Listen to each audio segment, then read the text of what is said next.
Tonight on GG9 Live, we kick off Week 9 of the NFL season with a battle between two teams looking to keep their playoff hopes alive. In one corner, the Tennessee Titans, who have been revitalized after rookie quarterback Will Levis threw 4 touchdown passes in his debut on Sunday against the Atlanta Falcons. In the other corner, the Pittsburgh Steelers, looking to bounce back after a tough loss to Jacksonville last Sunday. It's Levis and the Titans against Pickett and the Steelers, in a battle between two former division rivals. Who will win this one? Stay tuned to find out right here on GG9 Live.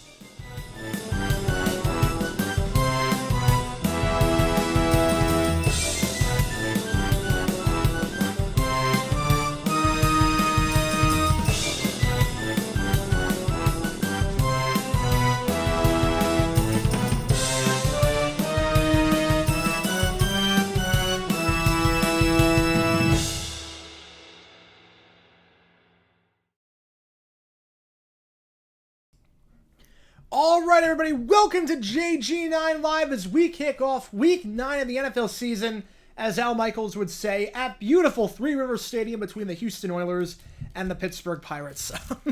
As Al Michaels would say. Who knows what he's going to say tonight. But thanks for tuning in for this Week 9 game between the Titans and the Steelers. Kick off Week 9, the final week of the first half of the season.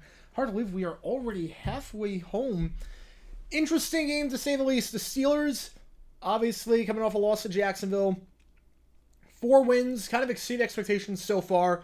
Matt Canada's offense has been under a lot of scrutiny. He will be on the sideline tonight, not upstairs, so Mike Tomlin's got a close eye on him. And then obviously for the Titans, they look dead in the water, but now Will Levis, the starting quarterback for the Titans, they quickly abandoned that 2-quarterback system with him and Malik Willis after Willis came in for 1 play and fumbled the snap. That was a good start. Will Levis, 4 touchdowns against the Falcons last week. One of the greatest debuts in NFL history.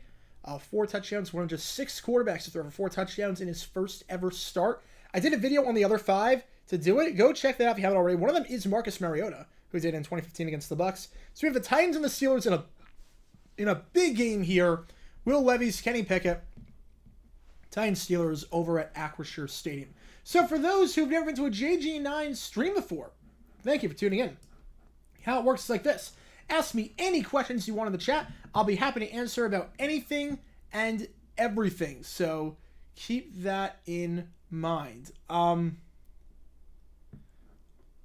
top of that, we have, if you are a YouTube member, you can get a lot of cool perks, including green text next to your name, and custom emojis, including emojis specifically for this game. We got a Steelers emoji, we got a Titans emoji, we got an Oilers emoji, and we got the Al Michaels emoji, because why the heck not? Why not have an Al Michaels emoji?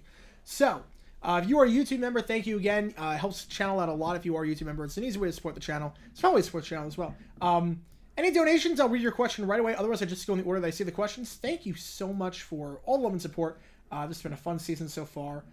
You guys have really made things all possible with this. So thank you so much for all of the support, and let's have a fun stream tonight. You can vote in the poll right now. Who do you think is going to win this game? 59% of you riding with the Steelers. I'm going to leave this poll open until the end of the pregame show. Just getting some tabs open again. I literally just got off of trivia about 30 minutes ago. We did a makeshift trivia. Usually it's Wednesday nights at 9 p.m. Eastern, but because of the World Series, I had to move it to tonight, right before the game. So it's been a bit chaotic of a day. I was up till 8:30 getting the 2 videos out, but we should be good to go now at least, which is good. So again, thank you for tuning in. And we'll just get these tabs open, and then we will be good to go. Thank goodness I have a giant wide monitor, because it helps out a lot when it comes to preparation and getting all the stats in the right spot and all that fun stuff. And again, we had 2 videos come out today. One of them on a cheating controversy from the 1973 NFL season between the Giants and the Bears, since the 2 teams are playing each other. So go check that out if you haven't already. That dropped at 9 a.m. Eastern. Then a video dropped at 1 p.m. Eastern. I know I said 3. It dropped at 1. Bit of a surprise. On the Will Levis start. And yeah, it was a great start. Not taking anything away from Levis at all. He played phenomenally. He played absolutely phenomenally. DeAndre Hopkins had a great game. Levis was smart, 4 touchdowns, no picks. But it was more about how He threw 4 touchdowns in his first game, and that is not necessarily the best indicator for how his career is going to go. So just keep that in mind. All right, so let's see what we've got in the stream, in the chat. And again, thank you for tuning in, and let's have some fun tonight. Let's have some fun. All right. One of my fans hopes and Levy's about to be the greatest or the worst investment for me. Ooh, I would not do that against the Steelers defense. I would not do that against Mike Tomlin. Usually defensively, the Steelers are very good against rookie QBs. Usually very good. I'm expecting a very low scoring game. This is probably going to be like a 17-13 game. What if the Titans pull a 2019 with Levy's where they start 2-5 make to the AFC Championship? I would be furious about that. I would be furious. Wouldn't shock me. Wouldn't shock me. Michael Oda with a 5. Getting things started off. Thank you so much. Hey, JJ, hope you're well weather along with the rest of my JJ fam. You all know I'm grinding. PS4L, Al Michaels would probably say Forbes Field. Yes, he would. Yes, he would. Maybe he'd say Three Rivers. Maybe he'd say Three Rivers. I'll give him a pass for that. Anyone says Heinz Field, I'm not going to blame you. It will always be Heinz Field in my heart. It will always be Heinz Field in my heart. So thank you so much, Michael Hodel, for getting things started. Thank you for your generosity, as always. Members get a lot of cool perks, like the emojis and like some other things as well that they can use. Yeah, he'll be out in 6 months. Today on JJ9 Live, the very special matchup between the completely stoppable force and the immovable object. Oh, Matt Canada is going to give me some joy. Matt Canada is going to give me some absolute joy tonight. I can already tell. I can already tell. All right. Let's see. Let's put some other games on the screen. I got to figure out, what do I want to put on? I'm guessing CBS Sports Center has some college game on. Because obviously Titans Steelers on the big screen, obviously. Let's go Wake Forest Duke. We're going to go with South Alabama Troy. Mix up teams in the intros. I mean, usually the intros themselves, when I say the lines, the teams are never synced up. The teams are never synced up. It's I show a Titans highlight, then a Steelers highlight, then a Titans highlight, then a Steelers highlight. I always alternate the 2 highlights. So it's always the same script template for the most part. And it's basically the same thing. There's like 6 clips in the intro, 3 for each team, and I just alternate the teams themselves. So, cold, cynical heart, expecting nothing less. My fan of the Pat McAfee hockey is also. I have not watched. I don't really watch McAfee, so I can't answer that. I have no idea what that is. I have no idea what that is. Let's see. Thoughts on avocados from Mexico and DirecTV becoming the title sponsors for the Cure Bowl and the Holly Bowl, respectively. Look, sponsors are a big part of bowl games. You need sponsors to survive. So, I got no problem with it. I have no problem with it. No problem with it. Ohio State are considered cheaters. Josh Allen, is he going to play on Sunday? I think so. I think he will. Is he streaming this game? Not that I know of. I know Grossi is because he's an animal and does every game. Is Trey streaming this one? Oh, he is. He is streaming this one. All right. He is streaming this game. All right, so we got 2 of the clickbait guys streaming it, and we got me streaming it. Oh man, this is gonna be fun. This is gonna be fun. All right, greatest baseball game ever was played 7 years ago today. I mean, that was a great game. Cubs Indians game 7. I remember watching that game with a buddy of mine who's a diehard Cubs fan. That was an insane moment. Insane moment. Fun game. Fun game. Let's see.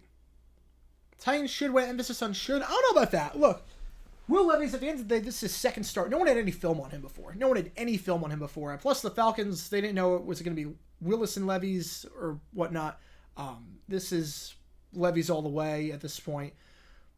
Plus, I think they can cover DeAndre Hopkins better than the Falcons did. A lot of the plays that Levis had were just deep throws to Hopkins, and he was down there somewhere. Not taking anything away from Levis, obviously, but Steelers' defense is usually pretty good against rookie QBs. That's been a staple under Tomlin. Eugene Denbrook with it too. Thank you so much. McDaniels is Gase without the crazy eyes. At least Gase made the playoffs. At least Gase actually got a team to the playoffs. I cannot say the same for McDaniels. I should also note, speaking of which, Prize Picks 100% deposit match up to $100. If you use my promo code Gator9, helps the channel out a lot. So use that promo code. You can see the helmets behind me as well. We got the Steelers helmets. We got the Titans/Oilers helmets. Those throwbacks were sick. Last week, those throwbacks were sick. We got 5 Super Bowl helmets for the Steelers. I don't have Super Bowls 14 9 and 10. I don't have those. They don't make those. They make 13 for some reason, but I do not have the others. I do have 34 for the Titans as well. So let's see what we got. Just got here, Miss Trivia. How was your experience with the World Series? Besides the loss, I mean, it was crazy. Besides the fact that we lost, I mean, the atmosphere was insane. The atmosphere. What impressed me the most was that Game 4. Like, no one left. It was 11-1. No one left. We all were just holding out hope.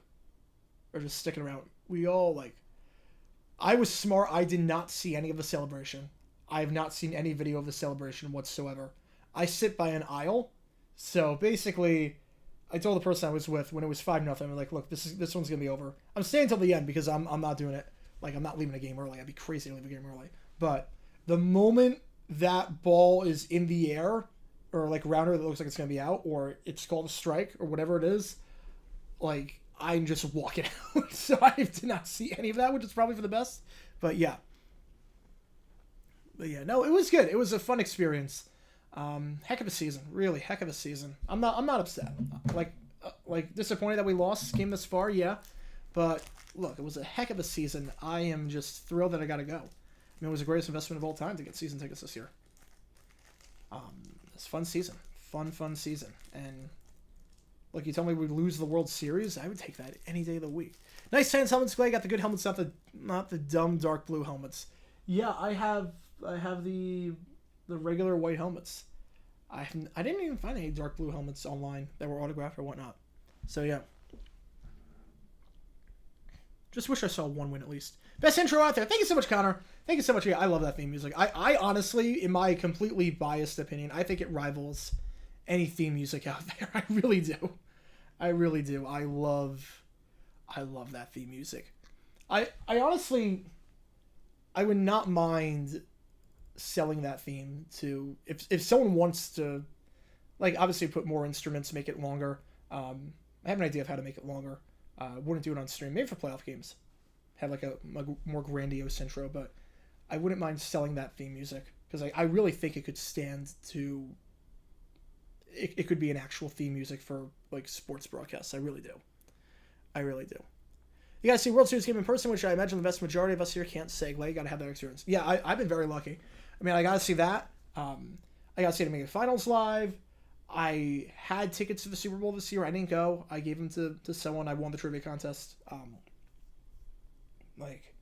probably going to go to a Final Four this year since it's in Phoenix. Like, I've been very, very lucky with these sporting events. Like, if you told me this 5 years ago, it'd be crazy.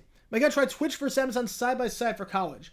I might pull up Twitch on my monitor and see what happens there. Because it's not really working on my TV for some reason. I'll take Ryan with Jaron Hall and Josh Dobbs the rest of the way over Ryan with Kellen Mond and Sean Mannion. Yeah, exactly. Sean Mannion and Kellen Mond are terrible. They're terrible. Try an Arizona Coyotes game. They got to build the arena in Mesa. Problem is that tickets for Coyotes are so expensive because it's a 5,000 seat arena. So once they get the Mesa deal, if that happens, I'll go all in on the Coyotes. I need a hockey team. I will go all in on the Coyotes. I have a soft spot for them as it is. Cooley's a fun player to watch. I have a soft spot for them as it is. I guess they're my team technically. But I'm not going all in until I know they're staying in Arizona. I'm not going to do that to myself. Plus, once the Coyotes get the arena in Mesa, ticket prices will go down because it'll be like a 20,000 seat arena or 18,000. It won't be 5,000, so it'll actually make sense. And Mesa's actually not that bad to get to. It's a nice, easy drive. So I would do that. Thoughts on Disney fully buying out Hulu? I'm not really sure Disney's in the business right now to be spending money like that. I really don't think they're in the business to be spending money that way. I don't get, why would you fully buy out Hulu right now when the streaming bubble is bursting? I don't get it. It's in my blood to hate the Titans, a diehard Jags fan. Same here. I'll be rooting for the Steelers this game. I'll try to keep it as neutral as possible, but yeah, I'm rooting for Pittsburgh. Until that division is fully locked up, because I've seen the Titans do some things before us. And who knows with Levies? We still have to play them twice. So, you lose those two games, all of a sudden this becomes a much, much closer division race. This division's not locked up by any means. As long as it's not, I am pulling for the The team that is not in our division. Tempe deal failing, though, was bad for the Coyotes. Will Mesa suffer the same result? No, I mean, I think the Tempe deal, the problem was that they did the vote in May when all the college kids left. And there's a lot of not in my backyard people. Mesa, it's not that. It's not like that. It's not like that. Tempe, I think there was like some concern about just there's already so much construction going on in Tempe. Mesa, it's way more open. Mesa, I feel like you can get it done. Yeah, Footprint Center's an Aqua for hockey. But look, they played Footprint. I go to a pregame. Highly ho, neighborinos. How's it going, Flanders? How's it going? All right. Hello, this game's going to be very bad. Go Steelers. I have a bad feeling about this one, too. But you never know. Sometimes the games that we expect to be terrible are really, really good. Will Titans ever wear the old Oilers uniforms again? I mean, as throwbacks, yeah, for sure. Well, TCU missed out on the bowl game. It's looking like it at this rate. It's looking like it. Nice video about Giants Raiders from 73. All due respect, I think the worst Giants season was 66. I could see that, yeah. 73 is in the discussion, probably because of the Yale Bowl thing. This kickoff is going to be fielded in the end zone, going to be taken out, and we are underway out to the 22-yard line. So that's what Steelers take over for Kenny Pickett, who is back after missing the second half of last game with that rib injury, taking on the controversial hit by Adam Gostis. Yeah, the only reason I'd say 73 over 66, if you want to call it that, is because 73 had them playing at the Yale Bowl. That's the only reason. I think 73 is probably the second worst season, but I would say 66 is the worst. But if you want to say 73, I'm not gonna fault you on that. TCU replaced one of their 2016 non-conference games by swapping SMU for A-State. Wow. Handoff goes to Najee Harris up the middle. Gain of 3 on the play. And what's crazy about that run by Najee Harris is that is longer than any run he had last week against Jacksonville. That is longer than any run he had last week. His longest run last week was 3 yards. That's a gain of 4. Goes to show you how good Jacksonville's run defense is and just how bad Pittsburgh's offense was. All right, 2nd and 6. Ball for 26. 3 wide. All lined up on the near side of the field.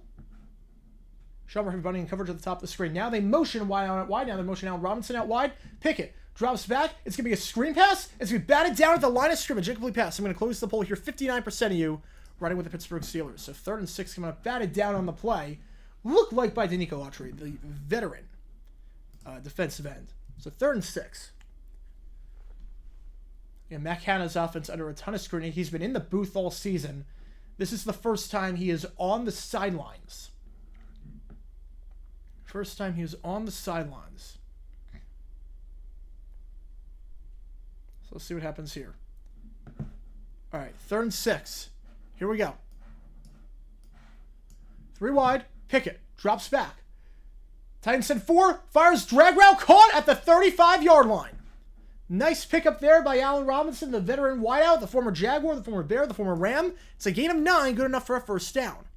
Will Leonard Fournette help the Bills? I'm not sure he has anything left in the tank. I mean, his final few years with Tampa were not that good. I think Pickett might have to throw it a bit sooner, but nice catch by Robinson nonetheless.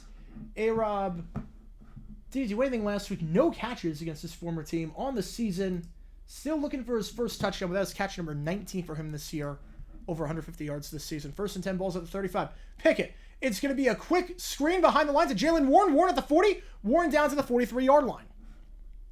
We know Matt Canada does that a lot on first down. If he is throwing on first down, it's usually going to be a pass really short, really behind the line of scrimmage. Something like a swing. Extend the boundary. If you saw the Brett Coleman video, you know exactly what I'm talking about. It does bring up 9 yards here. So you figure, knowing Matt Canada's offense, this one's probably just going to be a handoff up the middle, knowing Canada's incredibly predictable offense, but I don't hate the call here. 2nd and 1. Pickett in the shotgun. 3 wide. 2 on the near side, 1 on the far side. There's that handoff up the middle, and this time it does get a first down. Warren into plus territory at the Titans' 48-yard line. Gain of 8 on the play. They knew it was coming. Couldn't stop it. Jalen Warren definitely has a lot more bursts than Najee Harris. Which NBA team should hit the panic button? Timberwolves. Timberwolves just look lost out there this season so far. Timberwolves look lost. It's bad. It is very, very bad to be a Timberwolves fan right now. They're a mess. They're a mess in so many ways. It's not good. All right, first down, ball at the 48-yard line after that Jalen Warren run.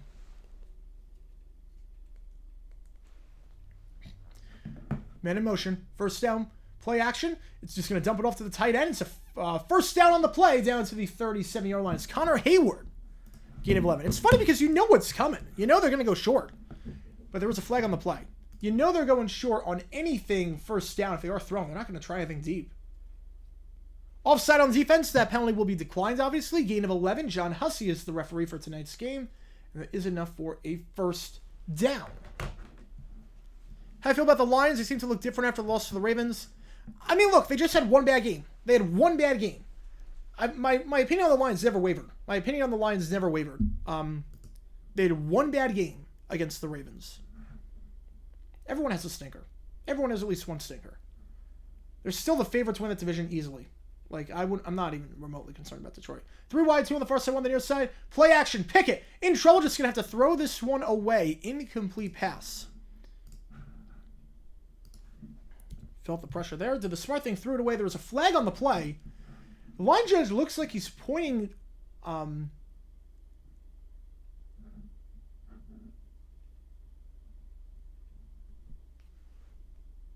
judge is pointing about something. Ineligible man downfield on the offense, so back him up 5. Put it at the 42-yard line.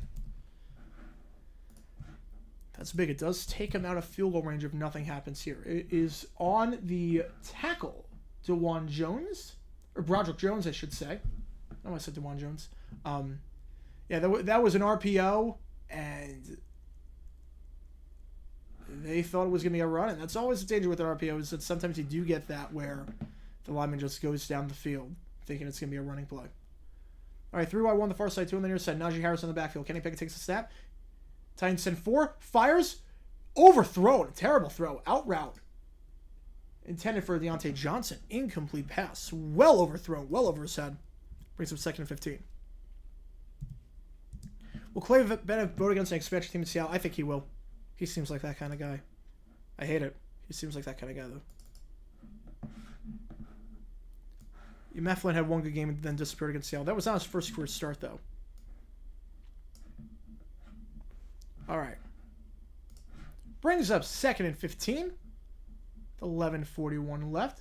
Pickett, 4 wide. Titans send 4. Pickett, Antsy in the pocket, has to get rid of it. He's going to step up. He's going to fire, just dumps it off to his man. Looks like Deontay Johnson, and Johnson gets a nice gain down to the 30-yard line. Gain of 12 on the play. So good awareness by Pickett, stepping up in the pocket, avoiding the pressure. Picks up 12 on the play. Deontay Johnson, his first grab of the day. Johnson last week, 8 catches, 85 yards. He's been one of the better receivers for the Steelers. Obviously, Pickett's is number 1, but Deontay Johnson, 17 catches now for him this season. Still looking to find the end zone. 3rd and 2. They've not gone to Pickens yet. We'll see if they do here. Again, is this 4 down territory? If it is, you figure maybe a run up the middle here. 5 on the play clock. Shotgun. 3 wide. 2 on the far side, 1 on the near side. They are throwing. They send 4. Pickett has time. Fires. Deep. Caught at the 10-yard line. Once again, Deontay Johnson picking up right where he left off from last week. It's again at 20 and good enough for a first down. Kenny Pickett firing all cylinders tonight. So far. So the Steelers are down in the red zone to the 10. Pickett had all day to throw. It was a post route, and it's a gain of 20 on the play. Great protection, nice tight spiral, and Deontay Johnson working on coverage. There was Terrell Edmunds, the safety. Again, remember the secondary. Bit weaker now that Kevin Byard is no longer there. Terrell Edmunds, the pickup from the Eagles, is part of that. First and goal at the 10. It's a handoff to Najee Harris. Harris cuts inside. Najee Harris is in the end zone. Touchdown, Pittsburgh.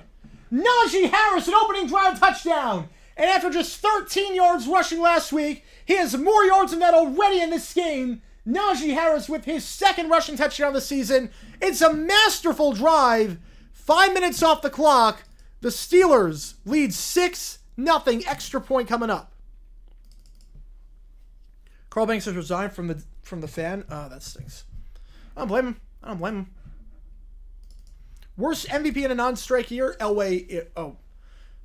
Non-strike year. Extra point by Boswell is up, and it is good. 7-0. Worst MVP.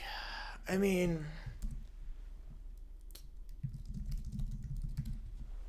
the worst MVP in my mind. I mean, because Elway was 87. That was a sham. The worst MVP. Man, that's tough. That is tough.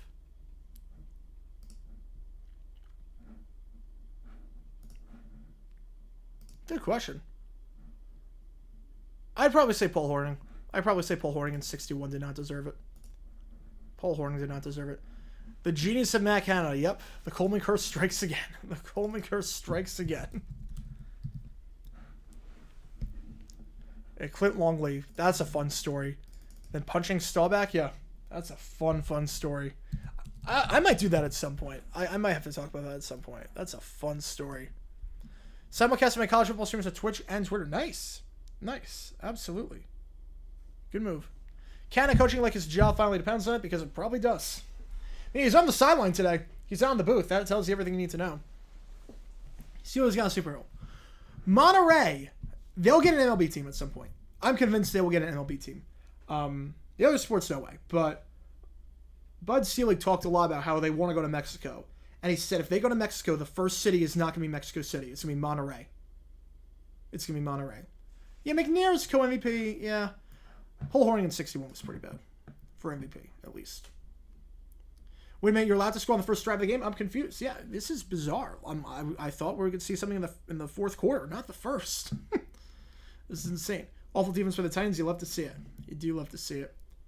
You do love to see it. They had 1st and 15. They couldn't do anything with it. Couldn't do anything with it. Love to see it. Steelers got a Super Bowl. Absolutely. Steelers got a Super Bowl. Any given Sunday. Absolutely. Any given Sunday. We have a $10 from Divine Demigod. Thank you so much, Divine. Thank you so much.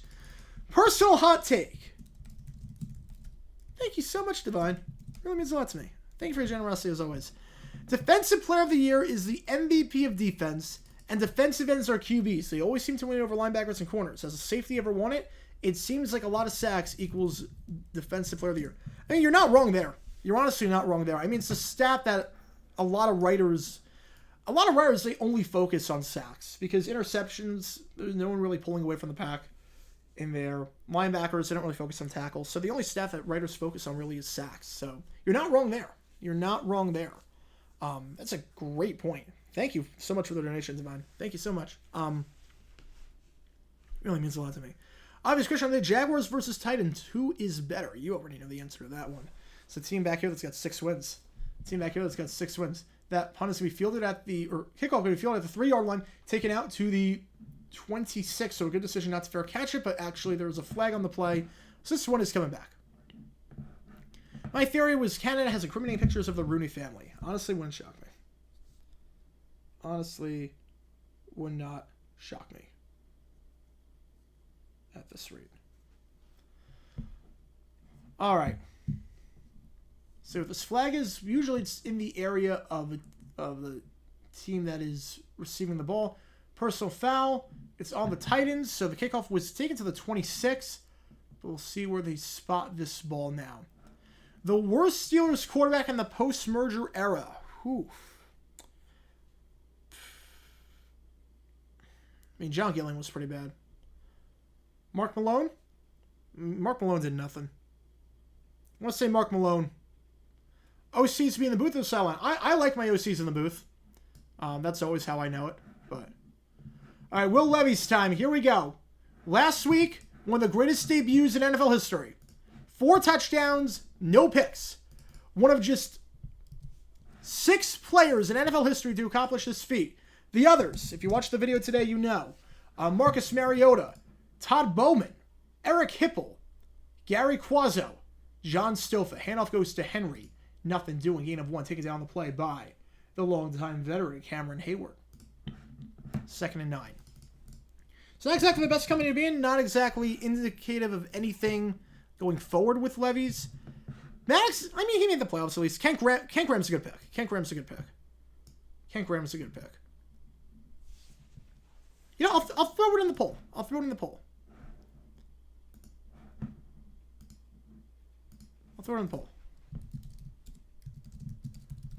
Levies has time, dumps it off to Henry. Henry on that curl right over the middle. It's a gain of 5, but there's a flag on the play. As we have a $2 for Michael Cuomo. Thank you so much, man. I would love to see a wide receiver win the MVP. Yeah, the only way I think in today's day and age it's going to happen is if you have a situation like... Honestly, I think the only way is if it was a situation like Justin Jefferson. Roughing the passer is the call. So move it up another 15 yards to the 31-yard line. So it would have to be something like... It would have to be something like Justin Jefferson having a 2,000-yard season while Kirk Cousins got hurt midway through the season. All right, I'll put it in the poll. Bubby Brister, Mark Malone. We'll do Kent Graham. And we will do... Record Hud's moments, at least. Go John Gilliam. I can only put four choices. Handoff, up the middle. Gain of 3 by Henry. 2nd and 7. All right, so I'll put the poll up there. Who do you think is the worst Steelers starting quarterback in the post-merger era? Brister, Malone, Graham, John Gilliam. Let me know. Let me know your thoughts. Meanwhile, the Titans QB right now is Will Levis. 2nd-round pick out of Kentucky. Again, last week, 19 for 29, 4 touchdowns, no picks. Started at the 10-yard line. 2nd and 6. Ball is at the 35-yard line. Got to get to the 41. Steelers got an open drive touchdown on their drive. We'll see if the Titans can respond. On the play clock, they just get it off. Play action. Levis has time and batted down. It is a look over there. Is interference on the play, I think. They're going to call pass interference on that. They're going to call it on Patrick Peterson. As we have a $5 from Divine Demigod. Thank you so much. Have I figured out what I'm going to do about Tyrod's infamous audible, or did it get lost in my other content? Nothing calling about. Yeah. Illegal contact on the defense. So a free first down. So 2 first downs off penalties. And just like that, Titans in business. Did I see John Gilliam? I was thinking of the Vikings receiver. Yeah, I think it just got lost in the other content. There wasn't really an angle I could take that hasn't been said already. Yeah, I said I was thinking of the Vikings receiver because we did a trivia question on it. But Michael Hoda with a $2. Thank you so much, man. Thank you so much. I was thinking of the we did a trivia question at the final round on the on John Gilliam, so that name just came to mind. So my apologies there. Joe Gilliam, that's what I meant. First down, play action. Steelers sends a ton! Levis has to get rid of it quickly, and it's a low throw. I will say that. Intended target on the play was Hopkins, with Porter on the coverage, so Levis gets hit. And we'll say that. So far, we have noticed that a lot of these throws by Levis, when there is pressure, have been low. And the Steelers do a great job at getting pressure. They've got Highsmith. They've got one of the reigning frontrunners for Defensive Player of the Year in TJ Watt. They have a stacked defensive line.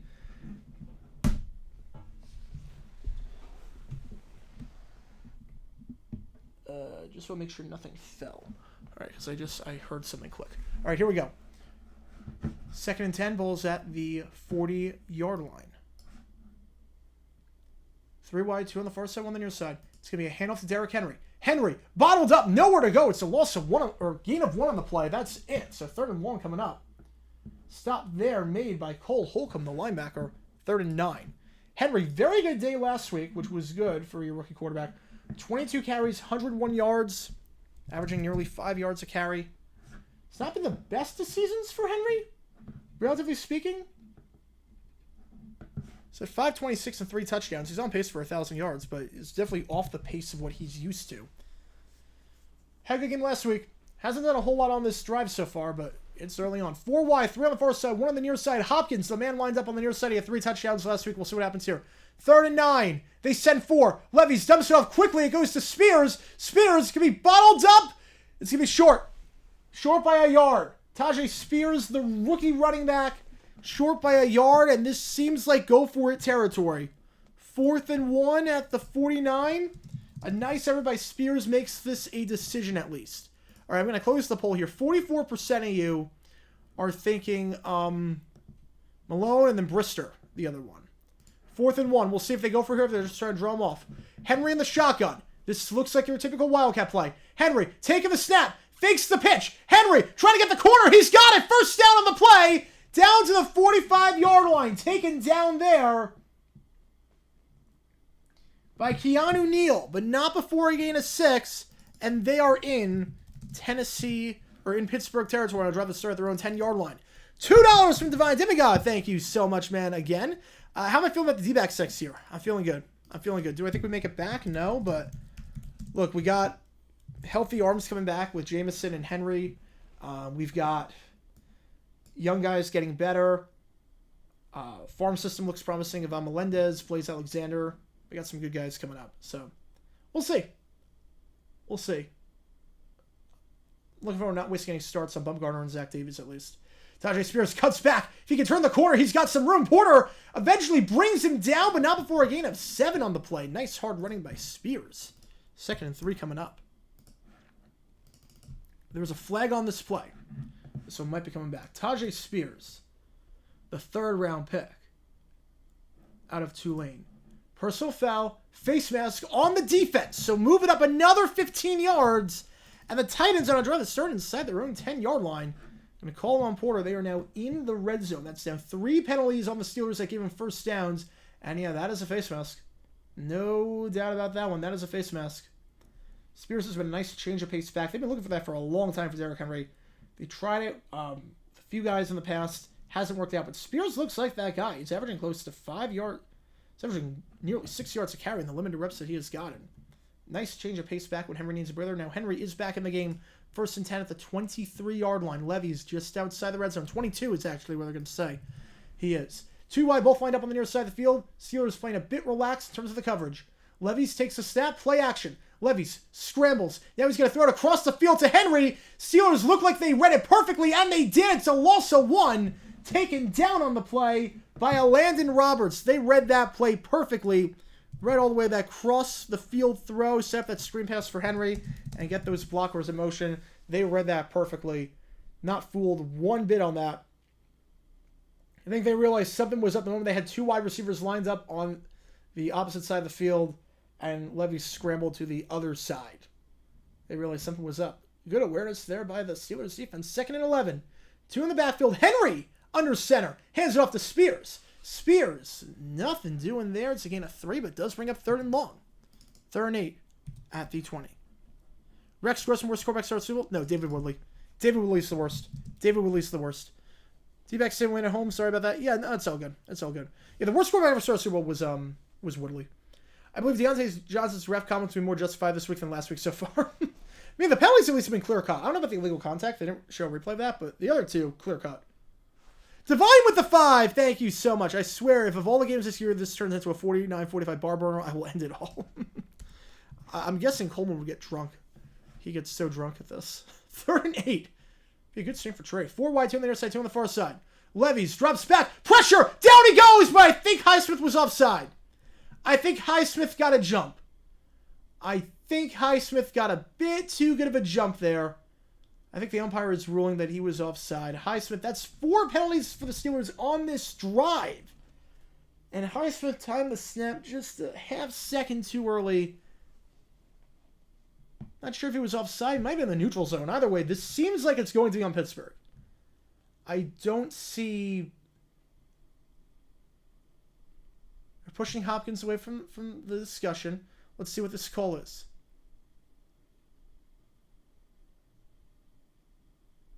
All right, 2 fouls on the defense.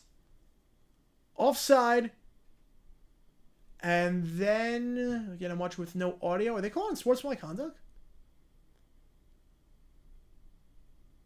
Because Highsmith was offside. We know that. But illegal hands to the face on Porter. That's 2 penalties for Porter on this drive. And it gives the Titans a free first down. Worst Bills quarterback post Kelly. Toole? What was his name? Toole was pretty bad. Jeff Toole? He was awful.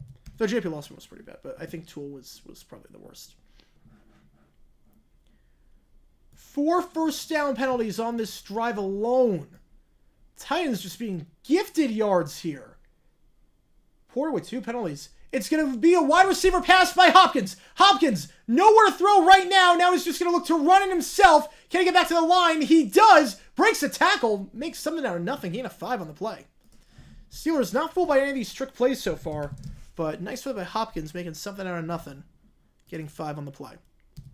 Emmanuel was blind in that game against the Jags. Trent Edwards, yeah, he was pretty bad. I mean, I saw him playing Jacksonville. He was terrible. I think they were looking for that tight end drag route. They were looking for the tight end drag route across the middle. Wasn't there. And Hopkins, credit to him, he ran about 40 yards on that one to get 5. 2nd and 5, now at the 10-yard line. Worst Cardinals QB 21st century, now let's say Max Hall. Easy, John Skelton. Easily, John Skelton. Maybe Ryan Lindley, but I would say Skelton. 2nd and 5. Spears in motion. Levis fakes the screen to Spears and tries to dump it off to Henry. Incomplete. They are not fooled. We'll see. The Steelers defense, they're just shooting themselves in the foot. They are not fooled by any of these plays. They are not fooled in the slightest bit.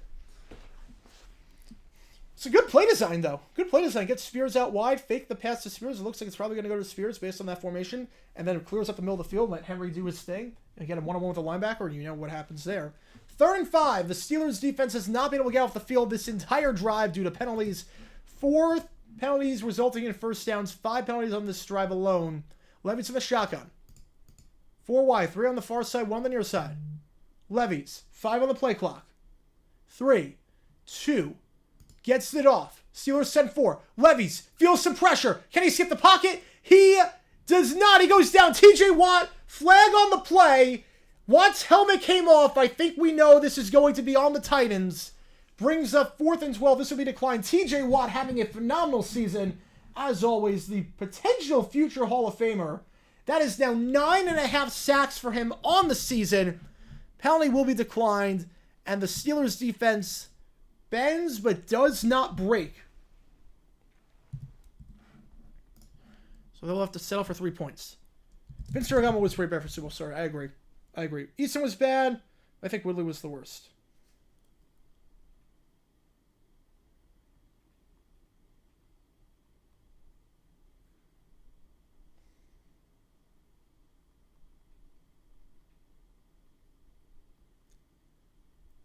Nick Folk has been perfect this season. Can they get the Titans on the board here after a long drive? 7-minute drive start at their own 10-yard line. They got into the red zone. Can Nick Folk drill this 36-yard kick? It should be a trip shot for him again. He's been 16 for 16 this season, well within his range.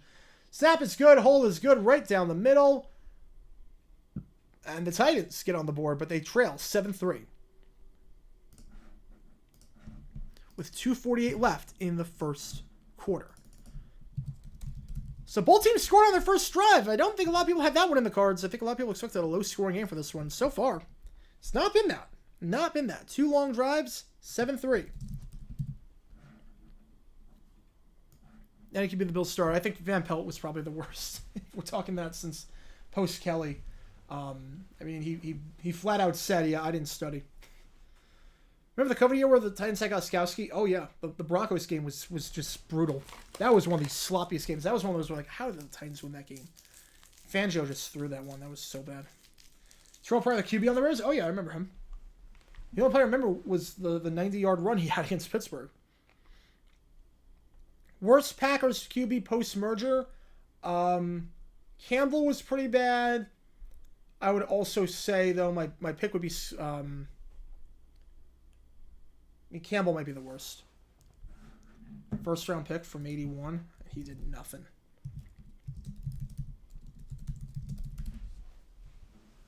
He did nothing. Scott Hunter is also up there. Scott Hunter, I have no problem saying Scott Hunter. Jerry Tague. You know, Jerry Tague is also really bad.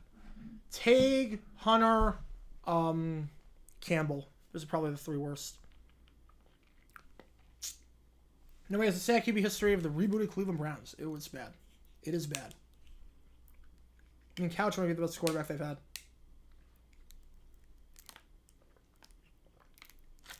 I mean, you can make the argument for Baker. Half season of Brian Hoyer. I mean, every single commercial that has Sweet Caroline in it. You've not lived until you heard bad versions of Sweet Carolina karaoke. It is brutal. It is brutal. It is the worst. The absolute worst.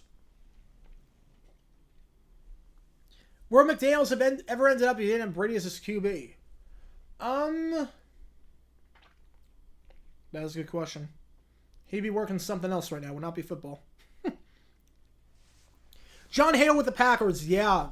So a member requested that video about the John Hale trade. The Packers play the Rams this week, so you can expect that. We're going to do a very in-depth video on the John Hale trade.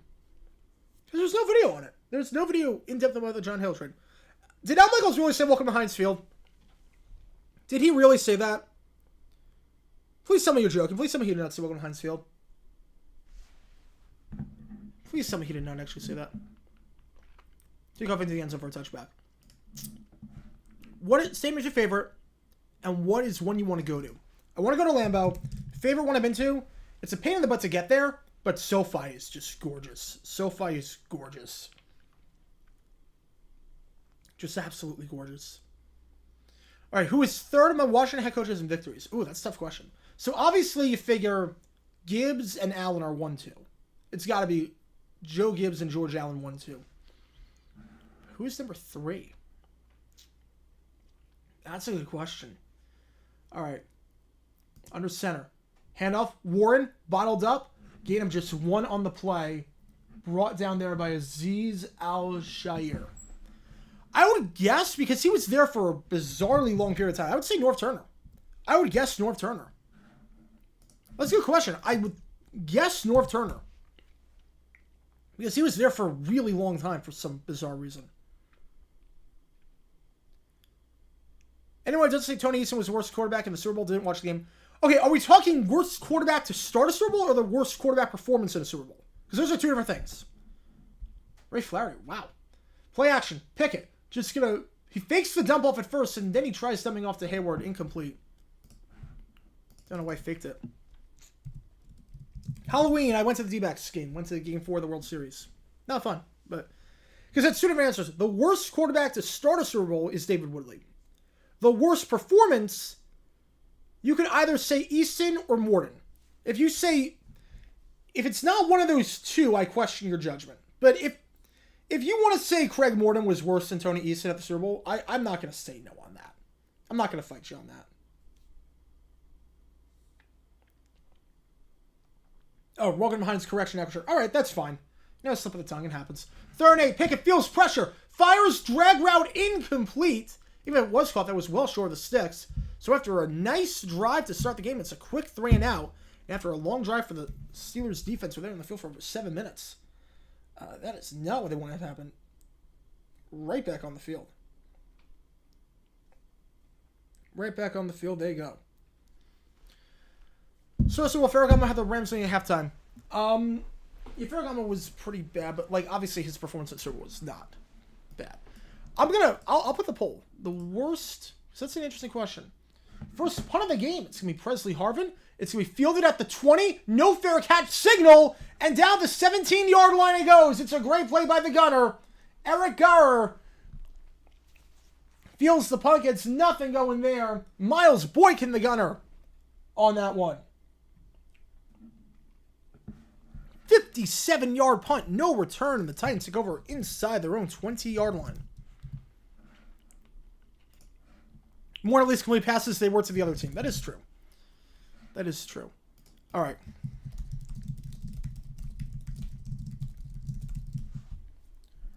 Let's pose this poll. Let's pose this poll.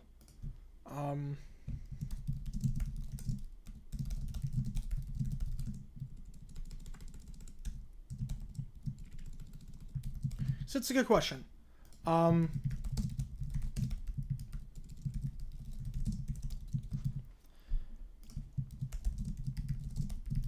just doing the poll, and then we'll do...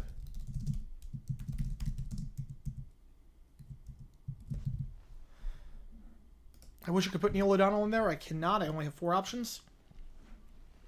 Bart Starr was god-awful as head coach. Yes, he was god-awful. Ruins the patient with coaches because why wouldn't they be? I mean, they win. They win. Believe me, if they had a coach that was a bad McDaniels, they fire him. Yeah, Tree has his own stream. Tree is streaming the game right now. He is streaming the greatest game. Jags 20-16 over the Titans. Remember the game? Oh, I remember that game. I was there. I was shaking.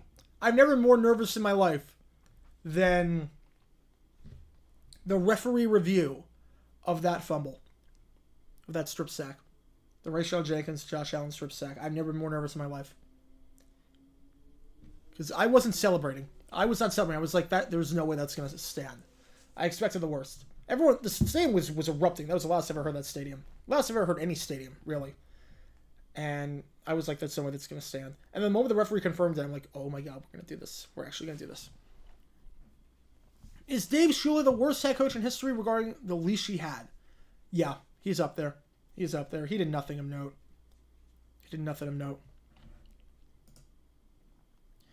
All right, right now, a lot of people are picking Tony Easton as the worst quarterback performance in the Super Bowl. Craig Morton is in second, tied with Kerry Collins at Super Bowl 35. David Woodley, a distant fourth. Again, I couldn't put Neil O'Donnell. I wish you could have 5 choices on here. And again, if you are a member, you can show your support by using those emojis. Steelers, Titans, Oilers, and Al Michaels. Trying to keep my voice with a worther, so if you see me putting it in and out, that's why. Bart Starr was god-awful as head coach? Oh, yeah. It's great for me. He created so much content. Created so much content for me. Created so much content. It's so funny how bad he was. He had no business being a head coach. First down after that 1-minute drive. Henry breaks a tackle and gets down to the 24-yard line. Flag on the play, though. As it stands, game is 6. Wasting down by Landon Roberts. But usually on a run like that it's not going to stand. It is holding on the play. So back it up. Half the distance to the goal. And the man who got called for the holding, Nicholas Petit-Frere, he actually got hurt on that play, so it brings up 1st and 19. Flag-heavy game so far. 7 penalties already in the first quarter of action. Yeah, Easton was the starter for that. I'm going to close the poll here. 46% of you. It seems pretty high. 48% of you are saying Tony Easton was the worst. Morton, 24%. Kerry Collins is the worst in our lives. Yeah, I would say that. And Grossman was pretty bad, but Collins was worse. I can't believe the Packers didn't fire Starr sooner. Oh, there was tons of talk about.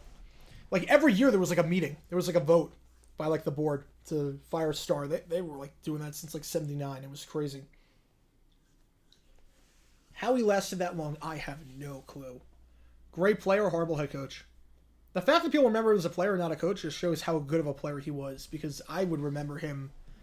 I would never forgive him as a Packer fan. I feel like Urban Meyer, like not like Urban Meyer, because he was like just despicable. But like as a Gator fan, like I hate Urban Meyer. I hate his guts. He tarnished his legacy. Like the fact that this coaching stint did not tarnish Starr's legacy is kind of shocking. Kind of crazy how good he was.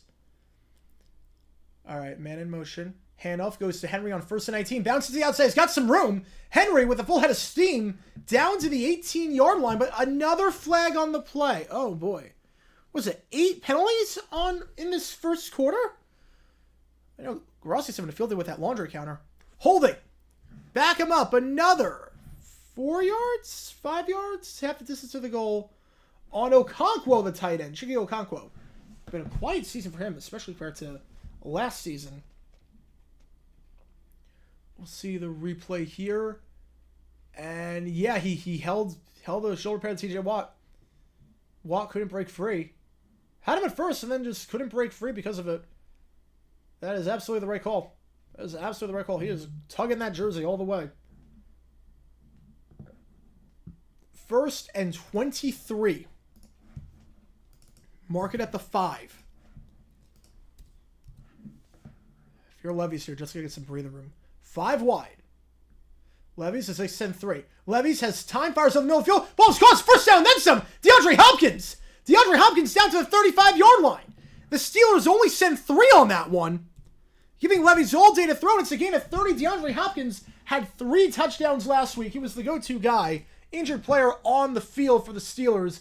It looks like that player is... I can't quite make out who it is just yet. But we do have Mike Sarzo gifting some memberships too. Oh, man. Thank you so much, Mike. You didn't have to do that. That's so generous of you. You did that the last stream as well. Thank you so much. Only a few now away from the next emoji. Wow. So who's joining the club? Who is joining the club? So we have an injury timeout on the field. Who is joining that club? We have your pal Al, Keenan Duff, Gerhard Resch, CMD3, and DMKA Fury join the club again as members. You get access to members-only Q&A streams. You get to use emojis. You get the green text next to your name. You get your name in the individual video, and during the slideshow that appears on the top right corner of your screen. So thank you guys for being members, and thank you for being fans of the channel. And Mike Sarzo, thank you so much for your generosity, man. It really means a lot to me. And if you do want to accept memberships whenever people give them, make sure you have allow gifts enabled. Divine with a 5, thank you so much. Is there a comparison between Bart Starr and Josh McDaniels? Because I've seen your videos on both, and I really don't know. McDaniels got 2 chances. I mean, to be fair, Bart Starr was there for 9 years. He was there for way too long. So a comparison between the two, I mean, they were both way in over their head. They were both terrible head coaches. McDaniels seemed like a know-it-all, and Starr, from everything I could tell, seemed like I really want to help this team win. He just had no idea how to do it.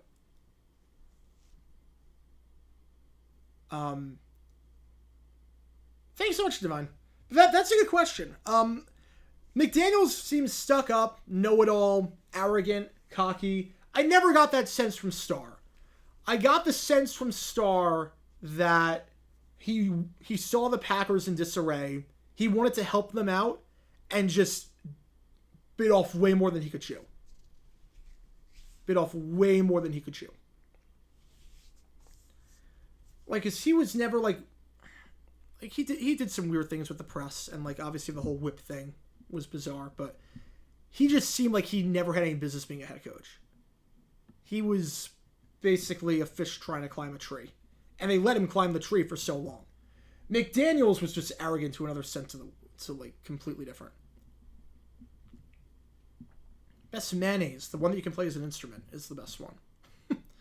Cowboys drifted Taco Charm when TJ Watt was available. Yes. JJ and I will be streaming the 9:30 game if you hit the like button. Yes. So, speaking of which, I will be doing that game. Chiefs-Dolphins. We're going to get some early morning JG9. It will be 7:30 by me. It'll be early. As we have Stuart Harding off, it's Cole Holcomb. That's a big loss to the Steelers defense if Cole Holcomb can't go. Started every game so far this season. Second leading tackler, 52 tackles on the season. It's been a pretty good linebacker for them so far this year. He will be carted off the field. And hopefully he's okay, but that's a big loss to the Steelers. Brings up 1st and 10 to 35 after that gain of 30 on Levy's pass to Hopkins. Holcomb knee injury according to Amazon. Yeah, it doesn't look... He's not coming back, I know that. You get carted off like that? First down, Bulls at the 34-yard line, gain of 29 on that last play. Might be the final play of the quarter, depending on how this goes. Levy's under center. False start on the play. False start on the play. Nick Westbrook Akine. And once again, Titans starting behind schedule on this sequence. 1st and 15. 9 penalties in the first quarter, though I can't blame the referee for calling that one. That was blatantly obvious. I wish there was a tracker of penalties called and then blatant penalties called. Like, obviously, I'm not, like, people say, okay, well, like, this crew throws the most flags out of any crew. Like, but stuff like that, like, you can't not call that. It's a false start.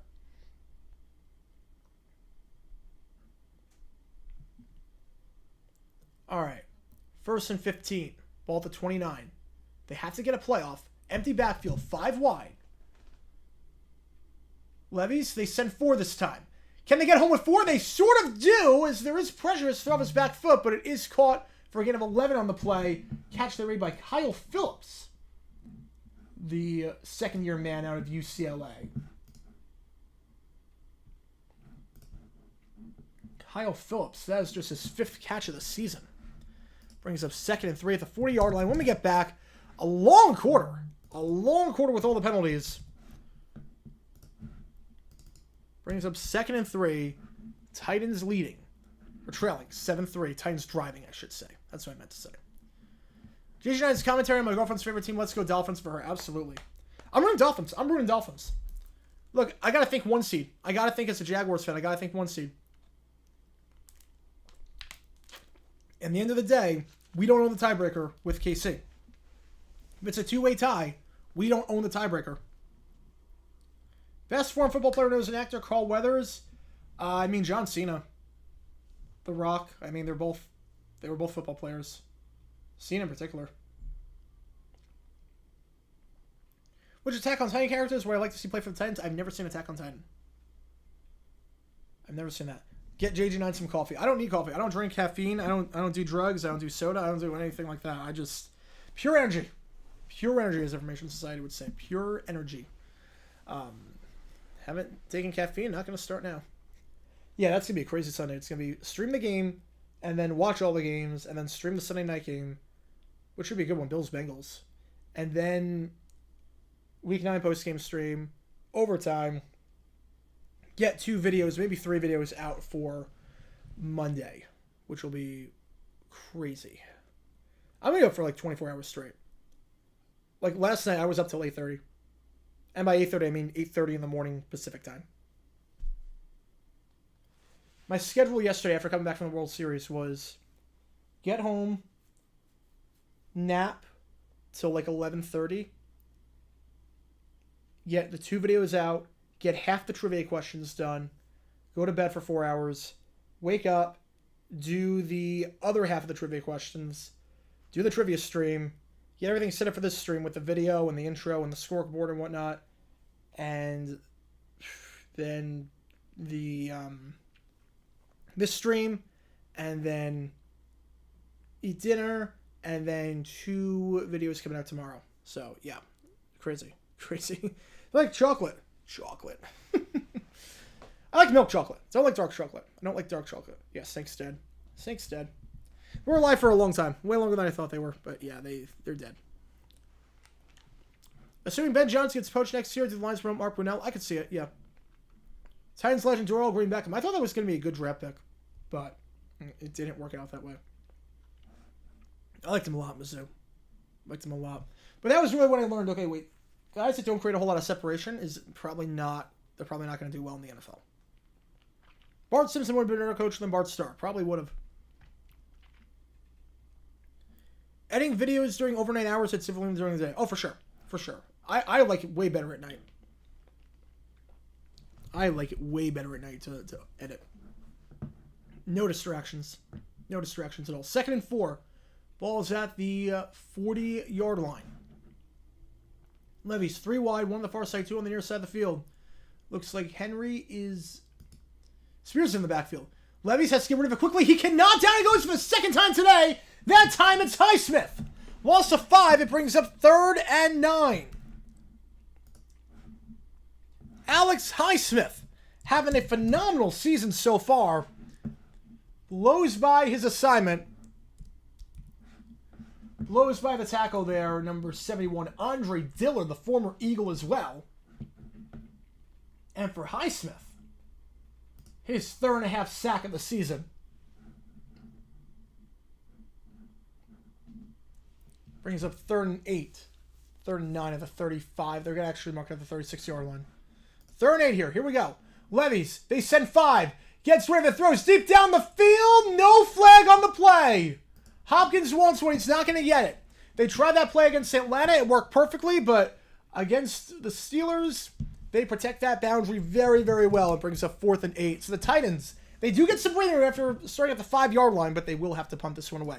Zach G with the 2. Thank you so much. Who's the worst talking head on ESPN? Ooh, that's tough. That's tough. I think the fact that Herm Edwards is back with the network is despicable. After everything he did at ASU, I think it's despicable. The worst talking head at ESPN. Oh, man. There are some bad ones. This punt is we fielded at the 5. He's got some room at the 10. Jukes, 15. And down at the 17-yard line. So a return of 12 yards on that one. All in all, for Ryan Stonehouse, who set the NFL record last year for most punts, or most yards per punt, an NFL record held by Ray Guy for half a century. 48-yard punt of net. So let's go over the 17. I'm trying to think, who is the worst talking head? Man, I don't know. I'm not crazy about McAfee. Herm should not have a job. of the worst talking head? I honestly, I don't know. I don't know who the worst talking head is. If I can't say. His name is literally Will Levis. His name is literally Will Levis. First down at the 17-yard line. Handoff. Up the middle. Najee Harris, gain of 2.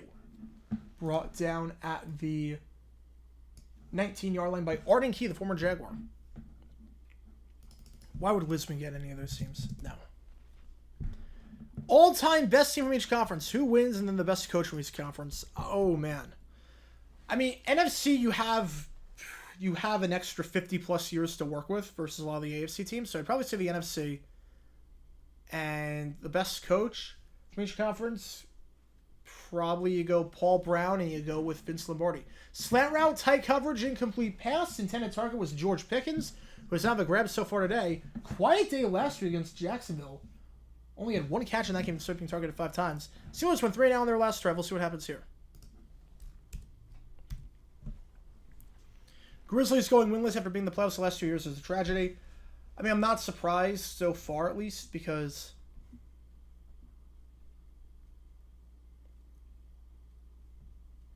yeah, Will Levis, yeah. Will Levis, yeah. 3rd and 8, balls at the 19. 3 wide. They send 4. Pickett has to river fire deep down the field, and that is broken up on the play. Nice bat down there by Al Shahir, the linebacker. It's another 3 and out. It's another 3 and out. So back-to-back 3 and outs after the opening drive touchdown. Back-to-back 3 and outs after an opening drive touchdown. Least favorite team in each sport. MLB, I'd probably say Dodgers. NFL, Titans, NBA, Lakers. Punch steal at the 20. NHL, I don't really have one. He's got some room. So the 25 stumbles down at the 26-yard line. So it's a return of 6 yards on the play there by Eric R., the rookie. Down to the 26. That's where the Titans take over. First down.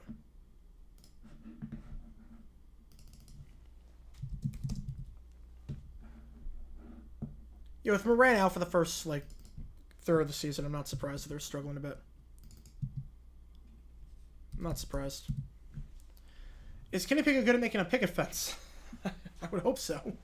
It's in the name. The 1990s Kenny Pickett? Dave Brown? I think Dave Brown might be a good comparison. Now, there's that Canadian offense we all know and love. Yep. There it is. There it is. Once they went off script, the first drive was scripted. After that, it's been all out. It's been all bad. Again, tomorrow, in terms of what's coming up, we hopefully will have a video about this game, whatever it is. I can guarantee you also we'll have a broadcasting controversy video. We'll have a broadcasting controversy video for sure. Worst Jack team in the shotgun era that started, Cody Kessler. Oh, Nick Foles. Nick Foles is up there, but Cody Kessler was just brutal. Cody Kessler was brutal. But yeah, broadcasting video coming out on tomorrow in the afternoon. Nothing so far yet from this game, but we'll see as it progresses. Too early to tell with dumb decisions. Usually you're not going to get any until 2 minutes left in the second quarter. Speaking of which, I did not update the scoreboard. So let me do that right now. I thought I did. Yeah, nothing yet that warrants some decision. Nothing yet. But we'll see. There's still plenty of time. I've watched AFL before. I've watched footy. Yeah. Fun sport. Fun sport. Fun sport. Rangers going 11-0 in the playoffs on the road. I mean, credit to them. I mean, just dominated. Just dominated. Wasn't even close. Wasn't even close. Yeah, and then Saturday we have an interesting broadcasting controversy video that has never been talked about before. I did not know about those. You binged the broadcasting videos. Thank you so much, Dave. Thank you so much. I love doing those. There's an interesting one from Saturday with the Giants-Raiders game that I talked about. That basically in 1973, some station tried to run their own red zone package In 1973, some station decided, let's run in the red zone. 30 years before the red zone became a thing. It did not go well. So we're going to talk about that on Saturday. Sometime in the afternoon. But 2 videos tomorrow. Friday will be the whatever happens in this game, and we'll do a broadcasting video from 1993 involving the Steelers. First out the 27-yard line. Will Levis, play action. He's looking, fires to the sideline. Ball is caught by Hopkins, makes some man miss, stays in bounds. Spin move, still on his feet, and down to the 44-yard line. So Levis to Hopkins, get a 17. Good enough for a first down. Hopkins, that's down 2 catches for him for 48 yards. Hopkins, again, last week, 4 catches, 128, 3 touchdowns. Had a phenomenal game, having somewhat of a career resurgence with the Titans. He's on pace for over 1,000 yards receiving. Dumb decisions that you could have done from NCAA. There's going to be one coming on either tomorrow or Saturday, probably Saturday, about the Oregon State fake field goal, and there was one with Miami with Mario Cristobal, because that was just brutal. Handoff, Henry, tackle at the start, and then down at the 48-yard line. Gain of 4 on that one. 2nd and 6. Rank each 3-win team from the best to the worst. Ooh.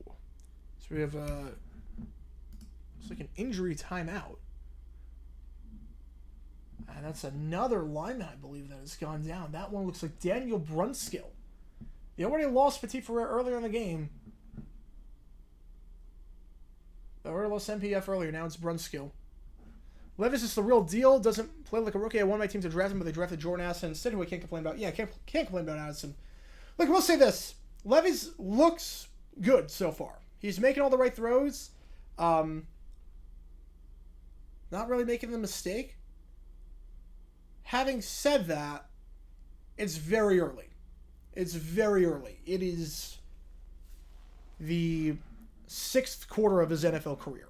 There will be more film on him at some point, and then he'll have to adjust that way. He'll go through the slump like everyone does.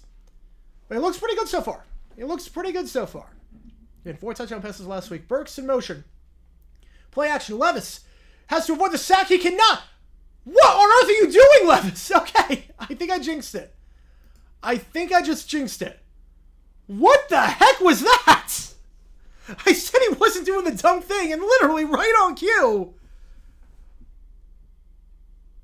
What on earth was that? He doesn't take the sack because he throws it backwards 10 yards. Okay. I mean, the O-line's in shambles right now. But, oh my goodness. All right. They ruled that a sack, or did they rule that a fumble? I honestly... They're going to say he was down before. They're going to say he was down before.